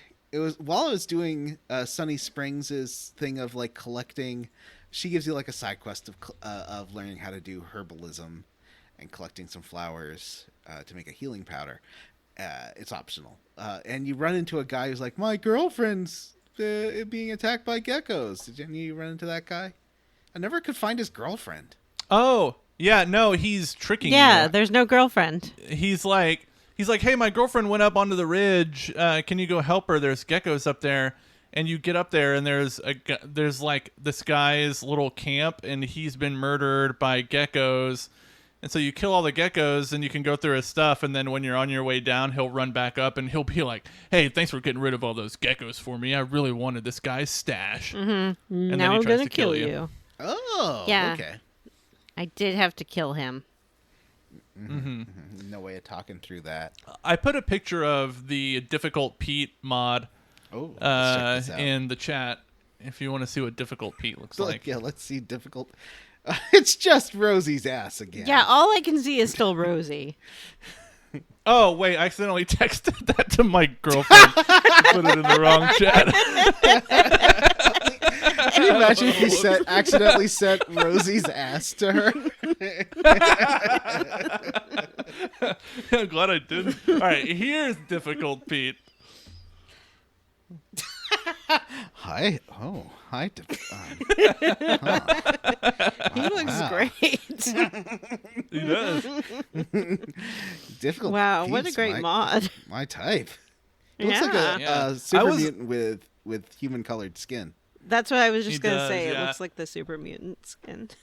I was only able to recruit Trudy and the general store guy. Oh, and Sunny. Well, Sunny Smiles you don't have to Yeah, recruit. and do Doc you? She just Mitchell. agrees Yeah, to she's help. just talked Doc into it. Mitchell into helping, and I got everybody. Oh, I did Doc Mitchell too because he gives you stim packs, Yeah. right? Yeah. Yeah, I Yeah. had the same thing. I actually could not convince the store guy to give me the armor. He's a tough sell. Yeah, he's worried that standing up to the powder gangers won't work out for him. And I wasn't able to get Easy Pete to give me his dynamite because he was like, well, you got to know a lot about dynamite. And I was like, boom, sticky, boom. And he said, nope, not going to There give it to you. is a mode that I think we talked about it in our Outer Wilds playthrough because Outer Wilds or Outer Worlds. It's very it feels like an unofficial sequel to New Vegas. Like it feels so much like New Vegas in a lot of ways, like the kind of westerny themes and stuff. Mm-hmm. And both of them have a low intelligence playthrough that is funny but problematic. Like, know what you're going into. You might find it entertaining. Obviously, you can't take it too seriously, and it's ableist. But I mean, the one I've done one on PC with the low intelligence, and it's pretty funny. And Outer Worlds as well. I recommend doing it. Like if you've played through the game once, the ending of Outer Worlds. Where you're too stupid to do the computer stuff you need to do. Yeah, that's really funny. There's so much, and if you do manage to get through, because basically it's very easy if you have the low intelligence run in Outer Worlds to completely destroy like the final place you're at. However, if you manage to get through it, you do get ice cream. Yay! Because it's like it gives you a special option of, well, what now that you've saved the day and everything's great, what do you want? And you're like, ice cream. And again, it's pretty ableist. Yeah. And, I mean, it's like rewatching Strangers with Candy. You have to, know what you're getting into. Yeah, I mean, I don't think that. Well, what do I think? How shall I phrase this? Vanessa's trying to navigate not being canceled. I don't want to be canceled.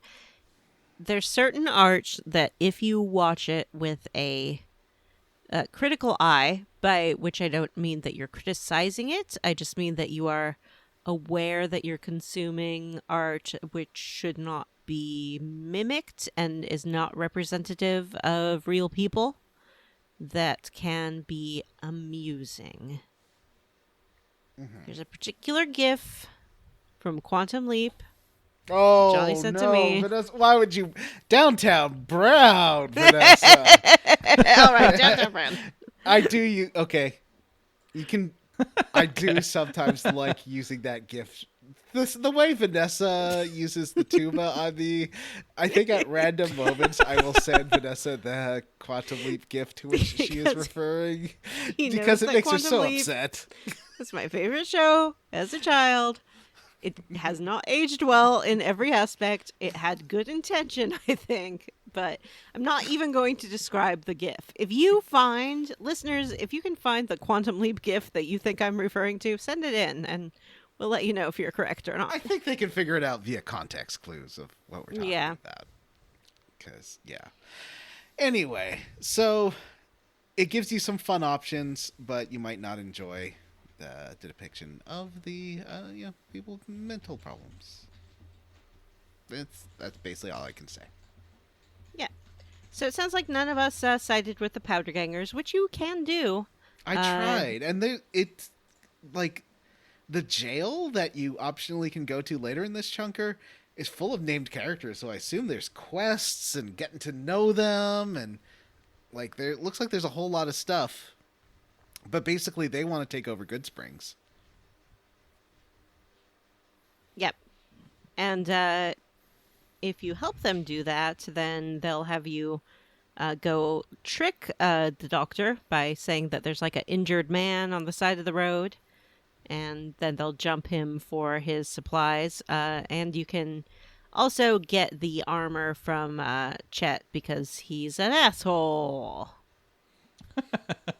But we didn't do that. We killed the powder gangers, and we're the heroes of Good Springs. I also I got Trudy's help too by telling her that my strategy was going to be using stealth because Vanessa knows her stealth stuff. That's how I did it as well. I was like, yeah, we'll be stealthy. And she's like, yeah, sounds like you know what you're talking about. So it's like a big showdown. I like this set piece of the big showdown. Although, once again, do not throw dynamite, even though you just got a ton, because that stupid dog just runs into it every time.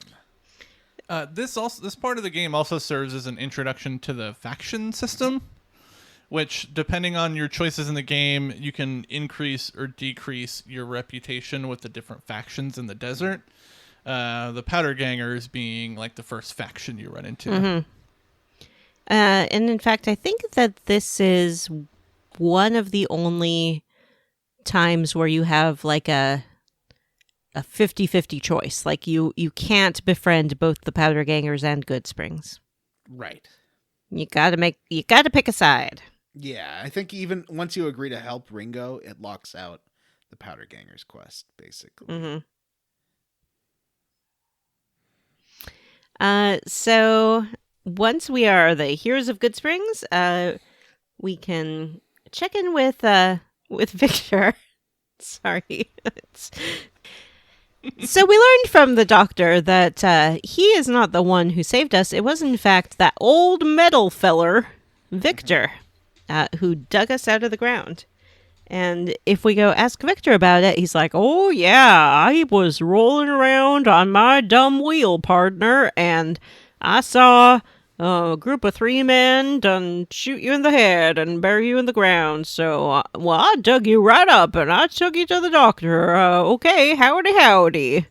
And you're like, do you do that kind of thing a lot? And he's like, nope, howdy, goodbye. I'm just a robot.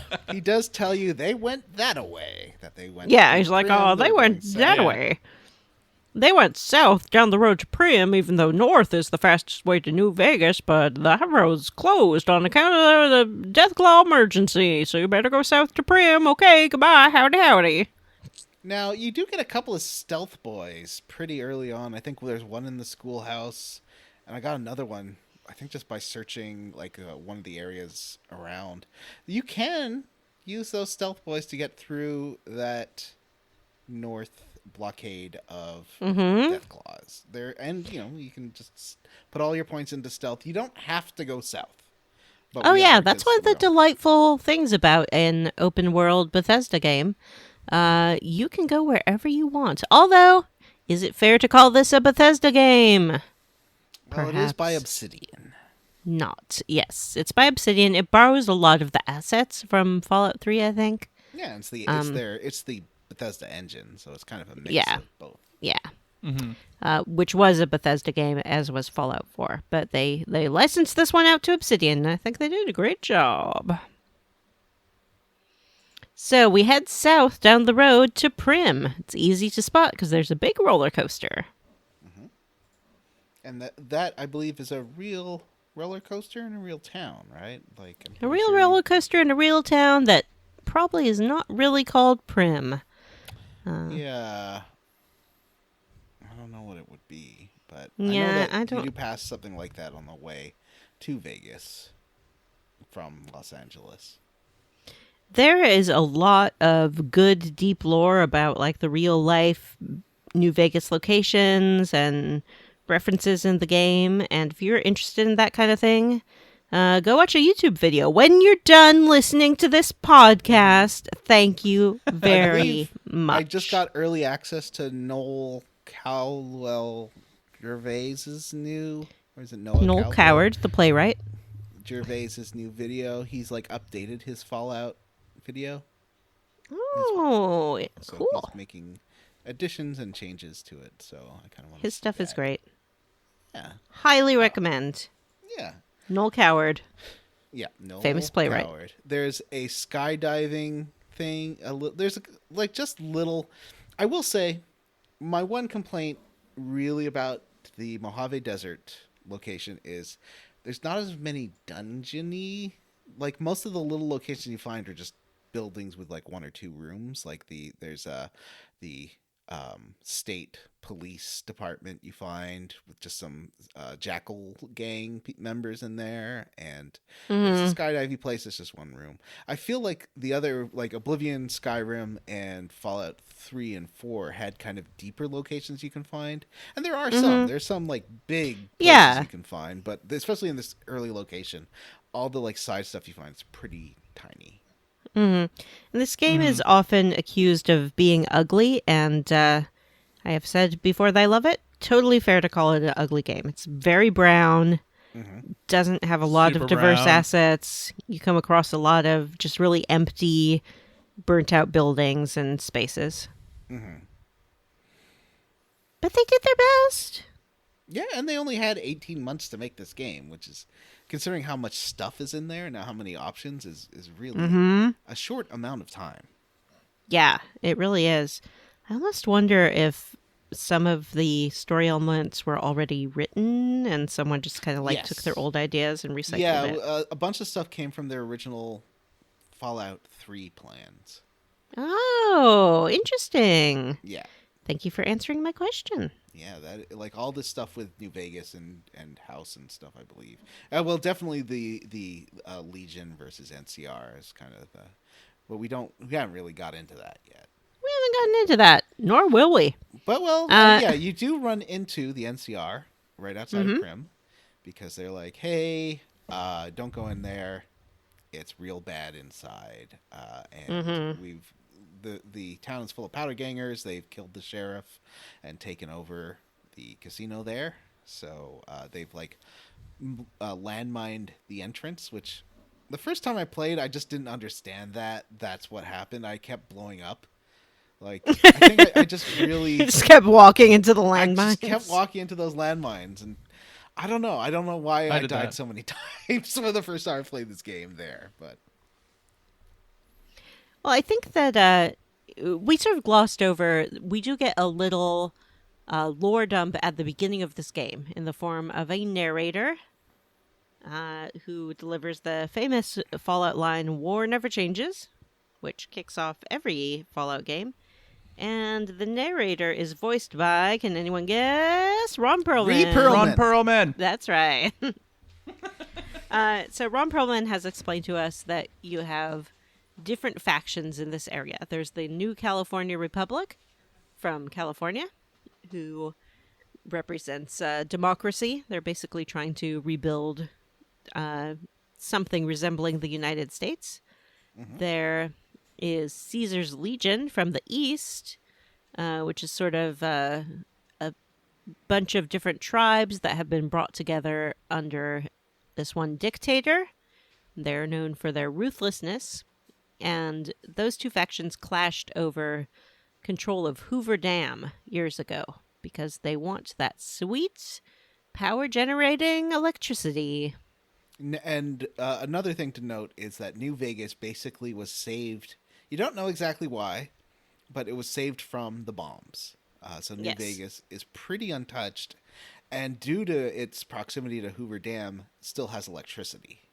Yep. So it's glowing. And- Like as soon as you get out of the Good Springs, you'll see it glowing in the distance. Yep. And I think that's pretty fun. Beckoning. The beautiful lady of the night, the city that never sleeps, Sin City. I'm sorry, New Sin City. And it is run by a enigmatic figure named Mr. House, who has united some different factions as well, who run casinos there. That's about it. So the New California Republic people tell us, yeah, we'd love to take over Prim and get the convicts out of there, but we just don't have the manpower to do it because we have to hold this road in case the Legion shows up. So they're still lurking there, even though the New California Republic did win control of the dam in their last battle. But it severely weakened their military strength. Severely! Which is evident by the fact that their battalion that they have stationed here is like 3 guys. And some landmines. So you And some can landmines. you can. I talked to the guy and I was like, I'm gonna go in there. The commander of that little base. So I went in there. I think it's a lady actually. I told her that I was going into New Vegas, and I did that, or not New Vegas, Prim, and you do get beset upon by powder gangers, and you find there's like a dead courier right outside of a courier office, and he has some instructions for a delivery that I think is related to the delivery you were making when you got shot, which is like a big Yeah. You have to find out what it was that this guy stole from you and why you were the one charged with that. Yeah, I guess we didn't really specify that you are a courier. It's your job. Currying things here and there. And It's the first Fallout game where you're not from a vault. yeah, Yeah. which I kind of like. And the people who shot you took the package that you were meant to deliver. And this courier that we find dead was carrying a pair of fuzzy dice. Now the casino. So there's the big casino, Bison Steve's casino. That's the one with the roller coaster, and that's full of powder gangers. And you can talk to if you go into the Vance and Vance and something casino, which is Vicky and Vance. Vicky and Vance Casino, which is based on the number 2 traveling couple bank robber duo, who, although they didn't actually rob banks, they mostly committed mail fraud and wire theft. That But, and stuff. Yep, the feature of the casino is the car that they were driving during their epic final showdown shootout. Didn't they just drive? Wasn't it that they drove into a shootout that they weren't actually being shot at? Yeah, yeah. And that's how and they you died. can learn all this from talking to Prim Slim, the robot who represents the casino. He's more of a beep boop, not a TV robot. He looks more like the Lost in Space robot. I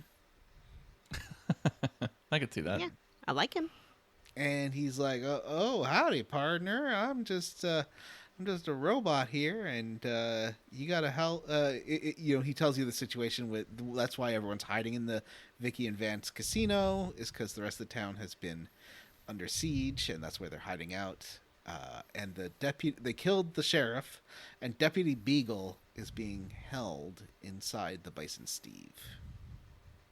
Poor Deputy Beagle. I did, I think, the most Vanessa thing possible here. I snuck into, well, first I told Prim Slim that I would help. You can talk to some other people that live around there. I snuck into the casino. I opened the back door with my lockpicking skills, and then I did find a key to the maintenance hall where you can sneak through the back and find Deputy Beagle without having to encounter any bad guys. What a wonderful thing to do. I'm so proud of you. But then I did tell Beagle that he's gonna come and help me kill them all, because I wanted that incinerator, which one of the powder gangers has. That is at this stage of the game a very powerful flamethrower. Yeah. It's When you pretty meet Beagle, funny. he's like, "Oh, thanks for rescuing me. I'll just be leaving now." And I think that you can say, "If you leave without helping me kill these people, I'll shoot you myself." Yes. So I took out the rest of the powder gangers here, grabbed that flamethrower, which is, it's Jim. I don't know if you've used that. It's pretty fun. It I haven't used it yet. I have it in my inventory, but I don't haven't be used it. close. Don't shoot at anyone near you. It's definitely a longer range weapon. Oh, does he get some splash there's damage? a lot of splash damage with that, and which will come into the focus. So as soon as you rescue Beagle, he's like, "Well, you got to find a new sheriff. Obviously, I'm not a sheriff. I'm a deputy. So don't look at me." Yeah, you can be like, "Aren't you the sheriff now?" And he's like, "No, I'm the deputy, idiot." Yeah. I like when you ask him about like the strangers, the people that shot you. His line of dialogue, he's like, "Well, I was skulking around. I mean, I was wandering, and I happened to overhear this conversation." I love that he describes his own actions as skulking around. Yeah. So Quick aside question: you can actually meet the former sheriff. Did you meet them?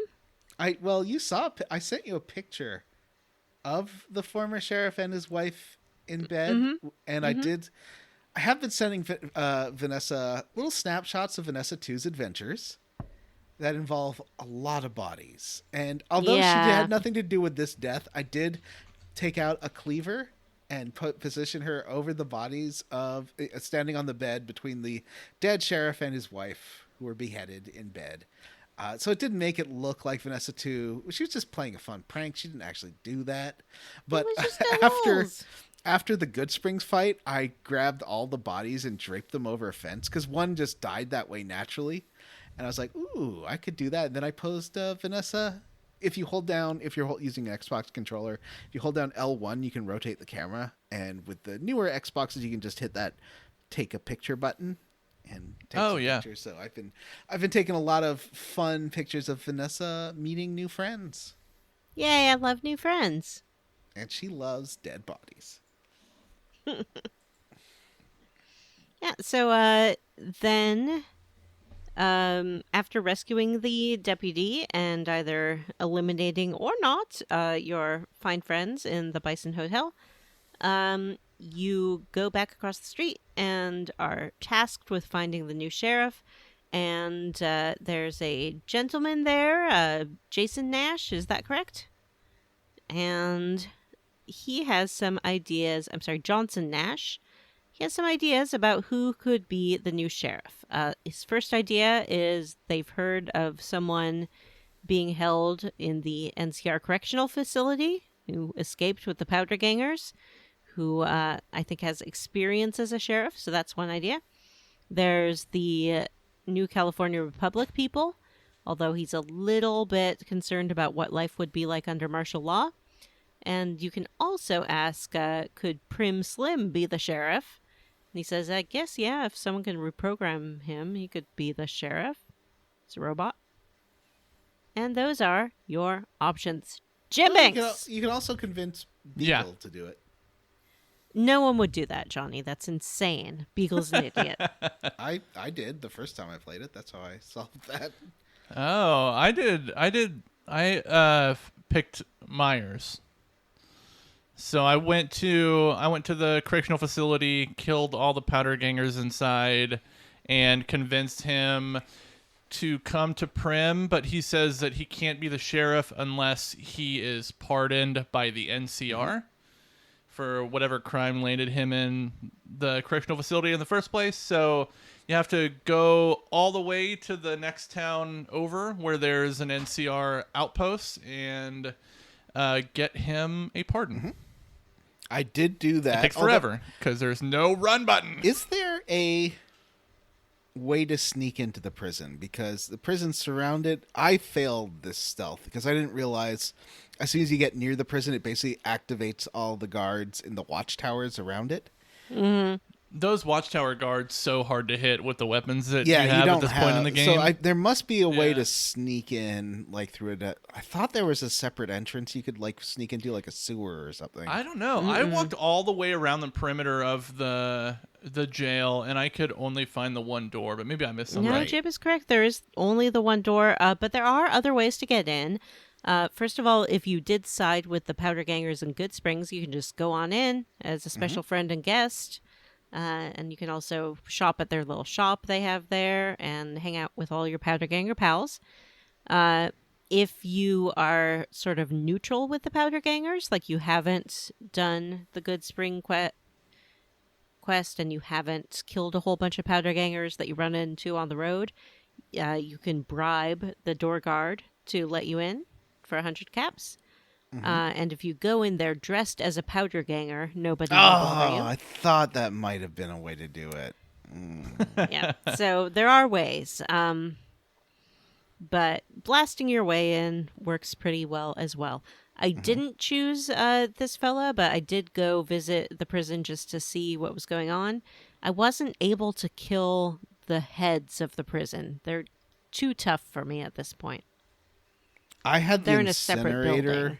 but you have to be very careful with the incinerator. It took me a few tries because if you walk into, so there's that welcome center right when you get in to the prison, and Myers is there. He's sitting with them. So if you use the incinerator too willy-nilly, you will kill him very easily. Yeah. and then he probably wouldn't be a very effective sheriff. Exactly. He's a little too toasty. So I kind of had to I kind of cheesed my way through this, like going in and out of the door and killing someone and coming back, or like putting some landmines out and going inside, going back out, putting some landmines down, then walking back and having them explode themselves, and using a lot of dynamite and flamethrowers. Sort of is how I got through that area. But I did have to save scum a bit. Oh, it's okay. All tactics are valid. But I want to try What did you end doing up it doing, the Vanessa Vanessa? way. I'll try wearing out. I think that's something Vanessa would do, as she loves Hitman. I'll try to dress up more and see if that helps me get into places, because that seems like a Vanessa way to handle things. I love wearing outfits.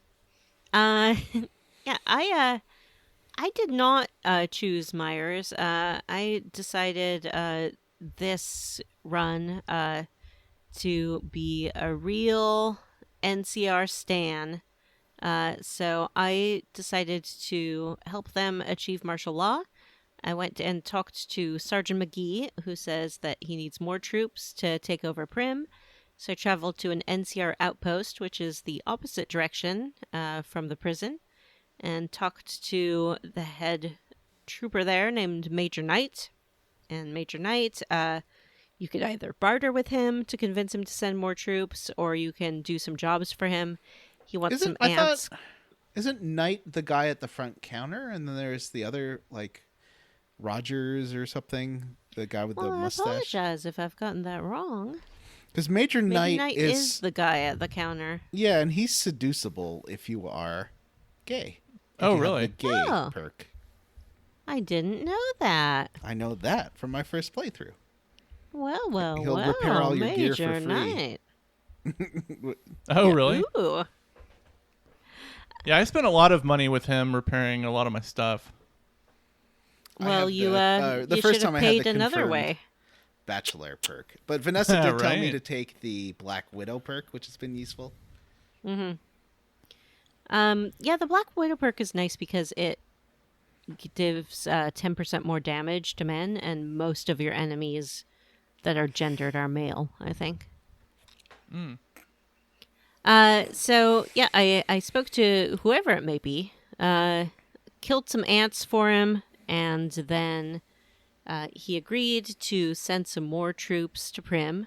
So I headed down there, talked to McGee again, and I'm like, let's do it, McGee. Martial law. Hooray!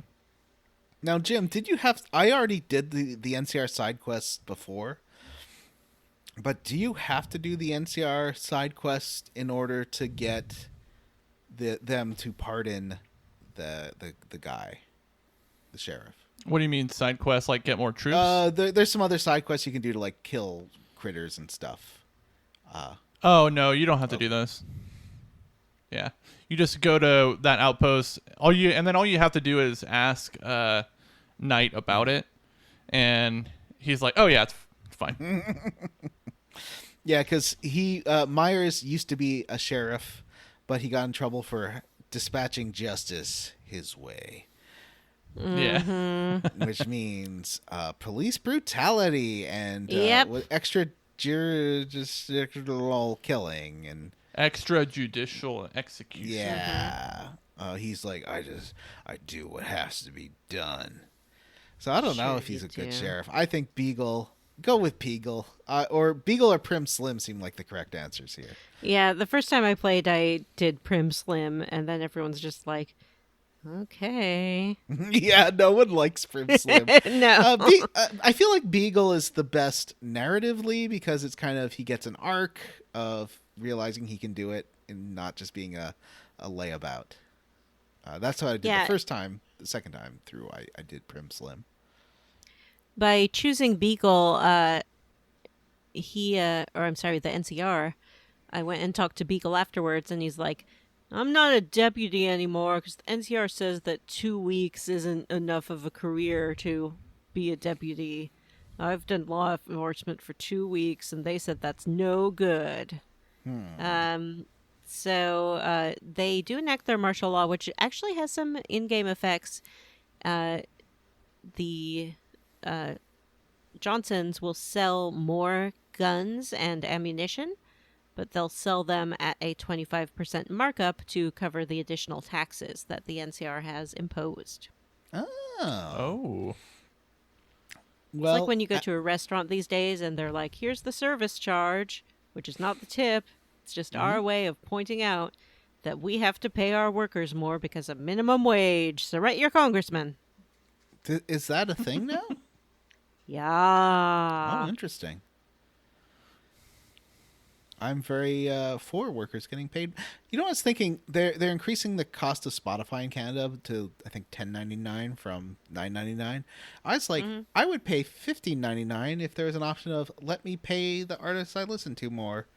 Oh, yeah, that would be cool. If there was think like a Spotify tip artist or something. Yeah, I'd love to like just I think there is a way to do that. really.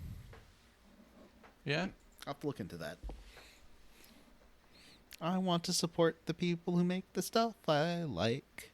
Yeah, you can always look for a Patreon or buy their merch or That's true. a live show ticket. There's ways. Or Bandcamp maybe. Bandcamp. So so Myers is for me, Myers becomes sheriff and he's a little tougher. Like you talk to Nash after and he's like, yeah, this isn't so great. I also got Nash's wife to make me some rad scorpion casseroles with their poison glands. She's like, now don't eat this if you have any cuts in your mouth because it will immediately kill you. Yeah. I remember that. You have to have like the rad scorpion Glands. Yeah. I didn't have them. But like, so you got the casserole and ate it? Yeah, you're fine. I mean, that's just Does it flavor do text. anything to no, you? It's just a good healing. okay. I don't think it has any rads, so it's like a good healing Okay. item. And you can get more. You can come back and give her more rad scorpion glands, and she'll give you more food. If there is a hardcore mode, I turned it off just because it's kind of annoying. Basically, stim packs do not repair limbs. You have to eat and sleep and drink water. Fallout 76 has this by default, so it's interesting that they kind of ran with this later, but it's just not implemented super well in this one. Yeah. So, So we are Can now armed with. I'm sorry, Johnny. oh, you go first, and then I'll come. We're now armed with the information that we got from Deputy Beagle that our assaulters went further on down the road. So that's what we'll do next time on Square Roots. Where are we playing to? We are going to travel ourselves all the way to the lovely town of NoVac. And once we're there, we're going to do what I'm called the NoVac associated quests of One for My Baby, Come Fly With Me, and That Lucky Old Sun. Basically, there's a power plant near NoVac that we'll go to, and I there's love an that. old space station, not a space station, a rocket research facility near there. Can you do? Is NoVac the one that has the mission about the disappearing livestock? Yes. So I didn't want to force you guys to do all of the I just quests couldn't in remember if NoVac. that was that one. Yeah. But yes, there will be opportunities to pick up other little cute side quests. Speaking of which, did anyone do any little cute side quests? Well, I did. Is it okay to talk about Eddie, I guess? Yeah. I did repair Eddie, and he's the first. I mean, I'm anthropomorphizing a flying eyeball, but he's the first companion you get, and I love Eddie. And he makes tell the us game who Eddie is and what Eddie is. so much. He's a iBot, which is created by the guys back east, I think. What was the name of that faction? The Enclave? Yeah, I think he's created by the Enclave as like a propaganda bot, but this one seems a bit different and has different programming and lasers attached. And it's a flying robot who has some weirdness. You talk to Nash, and he's like, "Oh yeah, I think it was originally in a junkyard," and so you get a little quest. I haven't done this yet of going to the junkyard where Eddie is from, and Eddie seems like mysterious. You find that there's bits of his code that are locked out, and you need a certain amount of parts or science skills to reprogram him. I did the repair and finding the parts. Finding those sensor modules was the hardest part. I actually went back to Good Springs and bought an extra one so that I could do it. And I stole.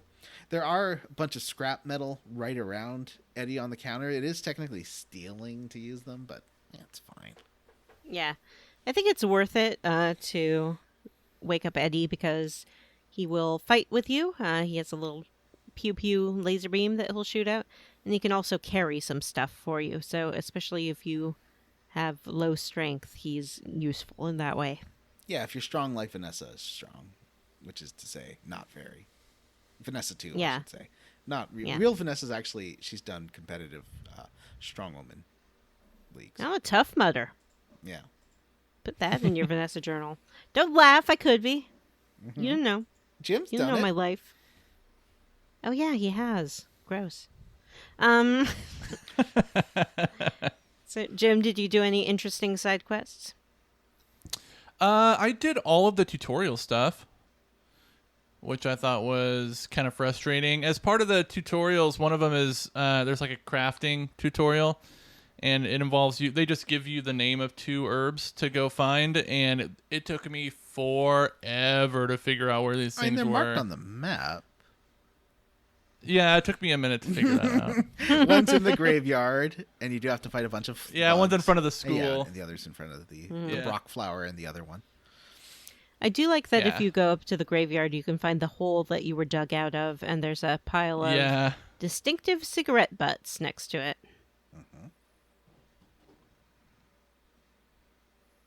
And yeah, I didn't really do any side quests this time.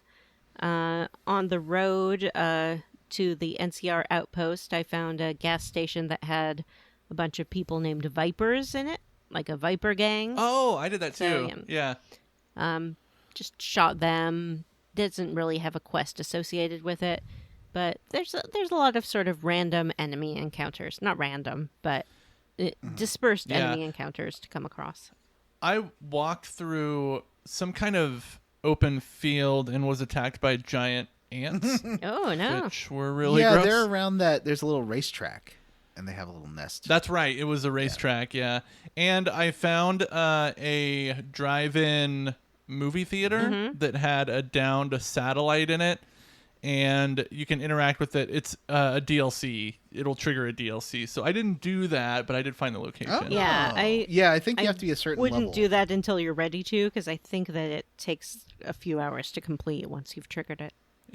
That's what it says, yeah. Oh, does it It warn says you? like That's once you nice. start it, yeah, it says once you start this, like you can't go back to playing the regular game until it's completed. I haven't done any of the DLC for New Vegas. I did the Fallout 3 DLC, and it was kind of eh. I've heard the New Vegas DLCs are amazing. They're really good. Yeah. We'll definitely. Oh, some listeners have asked. I think we'll definitely do Old World Blues and Lonesome Road, and then perhaps looking at the calendar. Dead Freight. I'm sorry. Yeah, not Old World Blues. Dead Money, and Dead Money. Lonesome Road. And then we'll see if we feel like doing the other two as well. Will depend on how into the game we are. Yeah. It seems like we're all playing ahead, which is unusual. Yeah. When I started playing this, it was because I've attempted to play this game before. Like, it's on Game Pass, so I think maybe like a year ago I downloaded it to my Xbox and gave it a shot, and just found the shooting to be so off-putting that I didn't bother with it. I got frustrated. But playing it now, my experience has been totally different playing it on PC. Are you using a mouse? Probably with all the quality of life using stuff. A controller? No, I'm using an Xbox controller, but I'm still finding it. I don't know. I'm finding this attempt a lot more engaging. Yeah. So that's exciting. I think you really do need to use VATS more than perhaps Instinct or Pride would allow. Yeah. Because it is. And I like that the game's pretty generous with your with the VATS stuff too. VATS is essentially just a turn-based combat system. Exactly. Yeah. I did activate Wild Wasteland, and I've seen exactly one Wild Wasteland thing so far, and that is Indiana Jones in a fridge. This is I saw that too. Years after Kingdom of the Crystal Skull. Please call him Mutt's father, out of respect. Sorry, Mutt's father. Yeah. Isn't it on Disney? Is it on Disney Plus now? I think it was coming. Is it? Is it? Yeah. Dial of I Destiny. think it's coming like this week. So I've been dial of waiting. Finally spoil, or not spoil. We don't want to give away any plot details of things that happen. I don't right, Jim? think that your spoiler is Right, yeah. negated once the person sees the thing that you've spoiled. We haven't spoiled anything yet. That's true. Yeah. Are you going to see it if it's on Disney Plus? Yes, of course. It's good. Like, I thought it was pretty good. Curious about your thoughts. Yeah, it's Other than it's not bad. It's better than Crystal Skull. Which Yeah. Although I want to rewatch that. Maybe I was too harsh on it because I hated CG. I feel like I need to rewatch that too. Well, when I first watched it, I was like, "This is." I mean, it's kind of silly, but it's an Indiana Jones movie. Like, But I just I thought don't know. the CG was so bad. I wasn't mad at it. The effects were not good. Yeah. Yeah, and I think that part of the problem is the practical effects in Raiders are like so good. Yeah. That movie is. And like, well, like I think in a lot of those early Indiana Jones movies just had the best like set pieces. Yeah. Like Temple of Doom was just so cool to look at. Mm-hmm. Well, not the greatest movie, but man, it looked amazing. It's good though, yeah, and I don't know. I like those movies. So when you have me some too. nostalgia for things, it can be hard to live up to your affection for the original too. I think. But it can be Dial of done. Destiny's not bad. It's definitely enjoyable. I'm sure it will be fine. I also hated Shia LaBeouf, not for the reasons that he's disliked now, but just because I didn't like how he was in everything for 3 We years. get it. You were an early adopter of was. hating Shia LaBeouf. No, it was a different thing. That was just a ugh, why is he in everything? Yeah, they He was in everything for a while. really wanted him to be. I don't know. I guess they thought that was what audiences wanted. Was sort of like a nerdy hero. Yeah, I don't know. He just anyway. Don't worry about it. I think he's a good actor, and he was doing comedy stuff that was really silly, and then started taking on dramatic roles, and a couple of them were like really good. That and people were like, Sia "Wow, video, this." I don't want to. Yeah. This is like going on about how great Kevin Spacey is. But that Sia. Is he that bad? Is he a Kevin Spacey I level? don't know. I honestly bad? don't know that much about it, but people. I think Yeah, Vanessa it's said. bad. Sorry. It's bad. It's Okay, bad. yeah. I don't Is know it? anything about it. I've just heard. he Me was either, good. really. But yeah, that Sia video, I was like, oh wow, he's an incredible physical actor. Like that, he was so good in that. That could be like Yeah. a Daryl Hannah in Kill Bill thing, where someone's really good when they're well directed. Yeah, I think he's. I don't know why we're in the Shia LaBeouf corner, but I think he was on track to do a lot of really good stuff, and then he just had like this weird breakdown that a lot of celebrities who are like thrust into the limelight their entire lives have, and then he had a period of mental unwellness. And just did Did some bad things. stuff. He had a real Ezra Miller type moment, I think. Anyway. I mean, mental illness is one thing, but once you start like beating on your partners, that's Yes, yeah. He was abusive. All right, so what are we squarely against? shouldn't we call this what are we like aces for or What are we all busted- in on? What are What we would you all like to what are we royal flush? all in?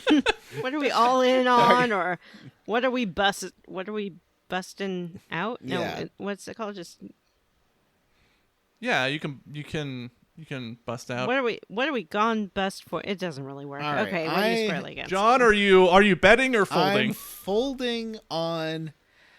Sometimes the conversations you have with characters, you're like, oh my god, does this have to be half an hour? I just sometimes wish, I don't know, like I like the amount of lore and background, but it's like in this game, you talk to someone and then it opens up like 5 things they can talk about, and then within those 5 things, there's another 5 things. Yeah. It's like, well, I probably should go through this. I don't have to, and I think I need to just get over that, but sometimes there's too many things, too many talkie points. But otherwise, I love the atmosphere. I'm all in on the feel of it, the music and the atmosphere, and it's just got a really good feel to it. What about you, Vanessa? I'm doubling down on the way they've integrated character generation into the plot. It's a little bit shoehorned, but there's just something kind of nicer about it than make your character in the void and then we'll plonk them into the world. So I thought it was cute the way he says like, oh, I put your face back together. Did I get it right? And then no matter how much you change, including your gender, he'll be like, well, I got most of it right. It's like, Yeah.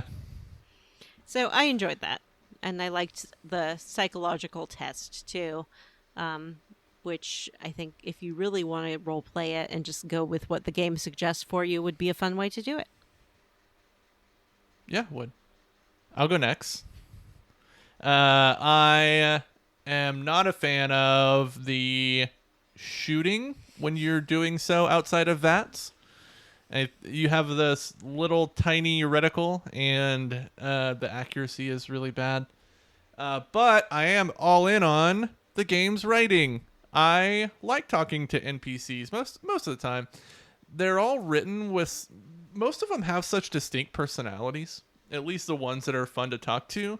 It really just feels like this wasteland is populated by a bunch of weirdos. Even the robots are weirdos. Even the mutants are weirdos. The ghouls are all weirdos. It's just it's a fun game world to spend time in. Especially like when we get to the ghoul stuff in the next chunker, the ghoul stuff and the Nightkin stuff in the research facility in the next chunker. It's just such a good example of how fun these characters are. I do recommend the second that Black Rock Mountain Radio becomes available, you do tune in to learn about Best Friend Tabitha and the other super mutants. I believe Best Friend Tabitha is voiced by, it sounds like Mark Hamill. I think But is it? Actually, that's a good question. Let's see. Who plays Best Friend? And I remember for a while I was calling Matthew Best Friend Matthew. Mm-hmm. Let's see.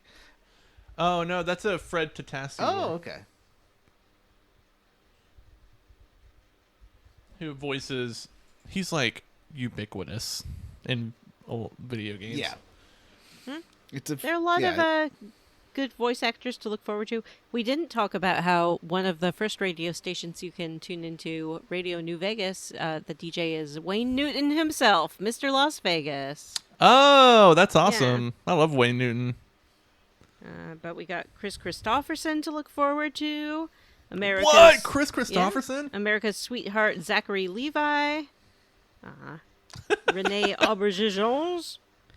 I Odo really himself? screwed up the best friend Tabitha quest the first time I played through this game, and I feel like there's a lot more there, right? Yes. Well, we'll get to that when we get to that. I know you're 'Cause that's- excited, but come on. Yeah, I'm so excited about best friend Tabitha. All right. Well, we can't go yet. We still have some business to take care of, my friends. Mm-hmm. And that's the Patreon. Jim, tell us about the Patreon. Do it. Yeah, we have a Patreon. It is at patreon.com/SquareRootsPodcast. And for a small monthly fee, you can have access to all of our sweet bonus content. We just did another video, actually, that's you can get a link to if you're a patron, where it's kind of a little like music quiz that Johnny put together called Don't Choose Option 3. And if you listen to the episode, or I guess watch the video, you'll understand why you actually should pick option 3, because it was pretty sweet. Yeah, y'all, listen up. I've praised Johnny for this before, but Johnny, you worked so hard on that, and it was so much fun, and I loved it. And I just remembered I promised to do something for you that I have not done yet. But I remember now. Yay! Yeah, there's lots more bonus content there. Some level up episodes, some movie commentary, some just random talk about stuff. We actually don't usually decide what we're going to do for these bonus episodes until maybe a couple days before we actually record them. I knew what I was going to do if we're lucky. From the month before. Oh yeah, well yeah, John put some forethought into this. But yeah, usually they're kind of from the hip, which I think makes them fun. At the $3 level on the Patreon, get access to all that bonus content. $5 level, get access to all that bonus content, plus the ability to vote on games that we play on the show. We have not really talked about our next vote yet, or what the next format is going to look like, so look forward to that. Another benefit of being a patron is we do like to personally thank some of our patrons on the show. I'm going to kick us off this week by thanking Hexagon, Robert T., Ryan Schmidt, Stephen Paget. For Square Roots, I'm Stim Stanks. I'm Magpie Juju, Muno Paz Madness, Tracy, Bree Girth, Amanda Douglas, Tyler Crump, Dr. Fine, say everyone's name, Butts on Parade,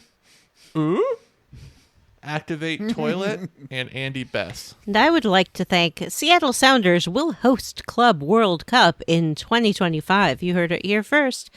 Two hats colliding into one great Ben.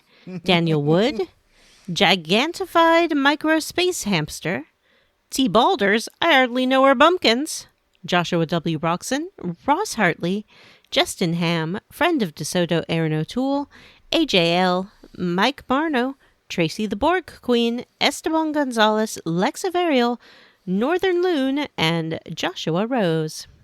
I'd like to thank My Battery is Low and Has Vanessa Watched Green Wing with Michelle Gomez? Still no.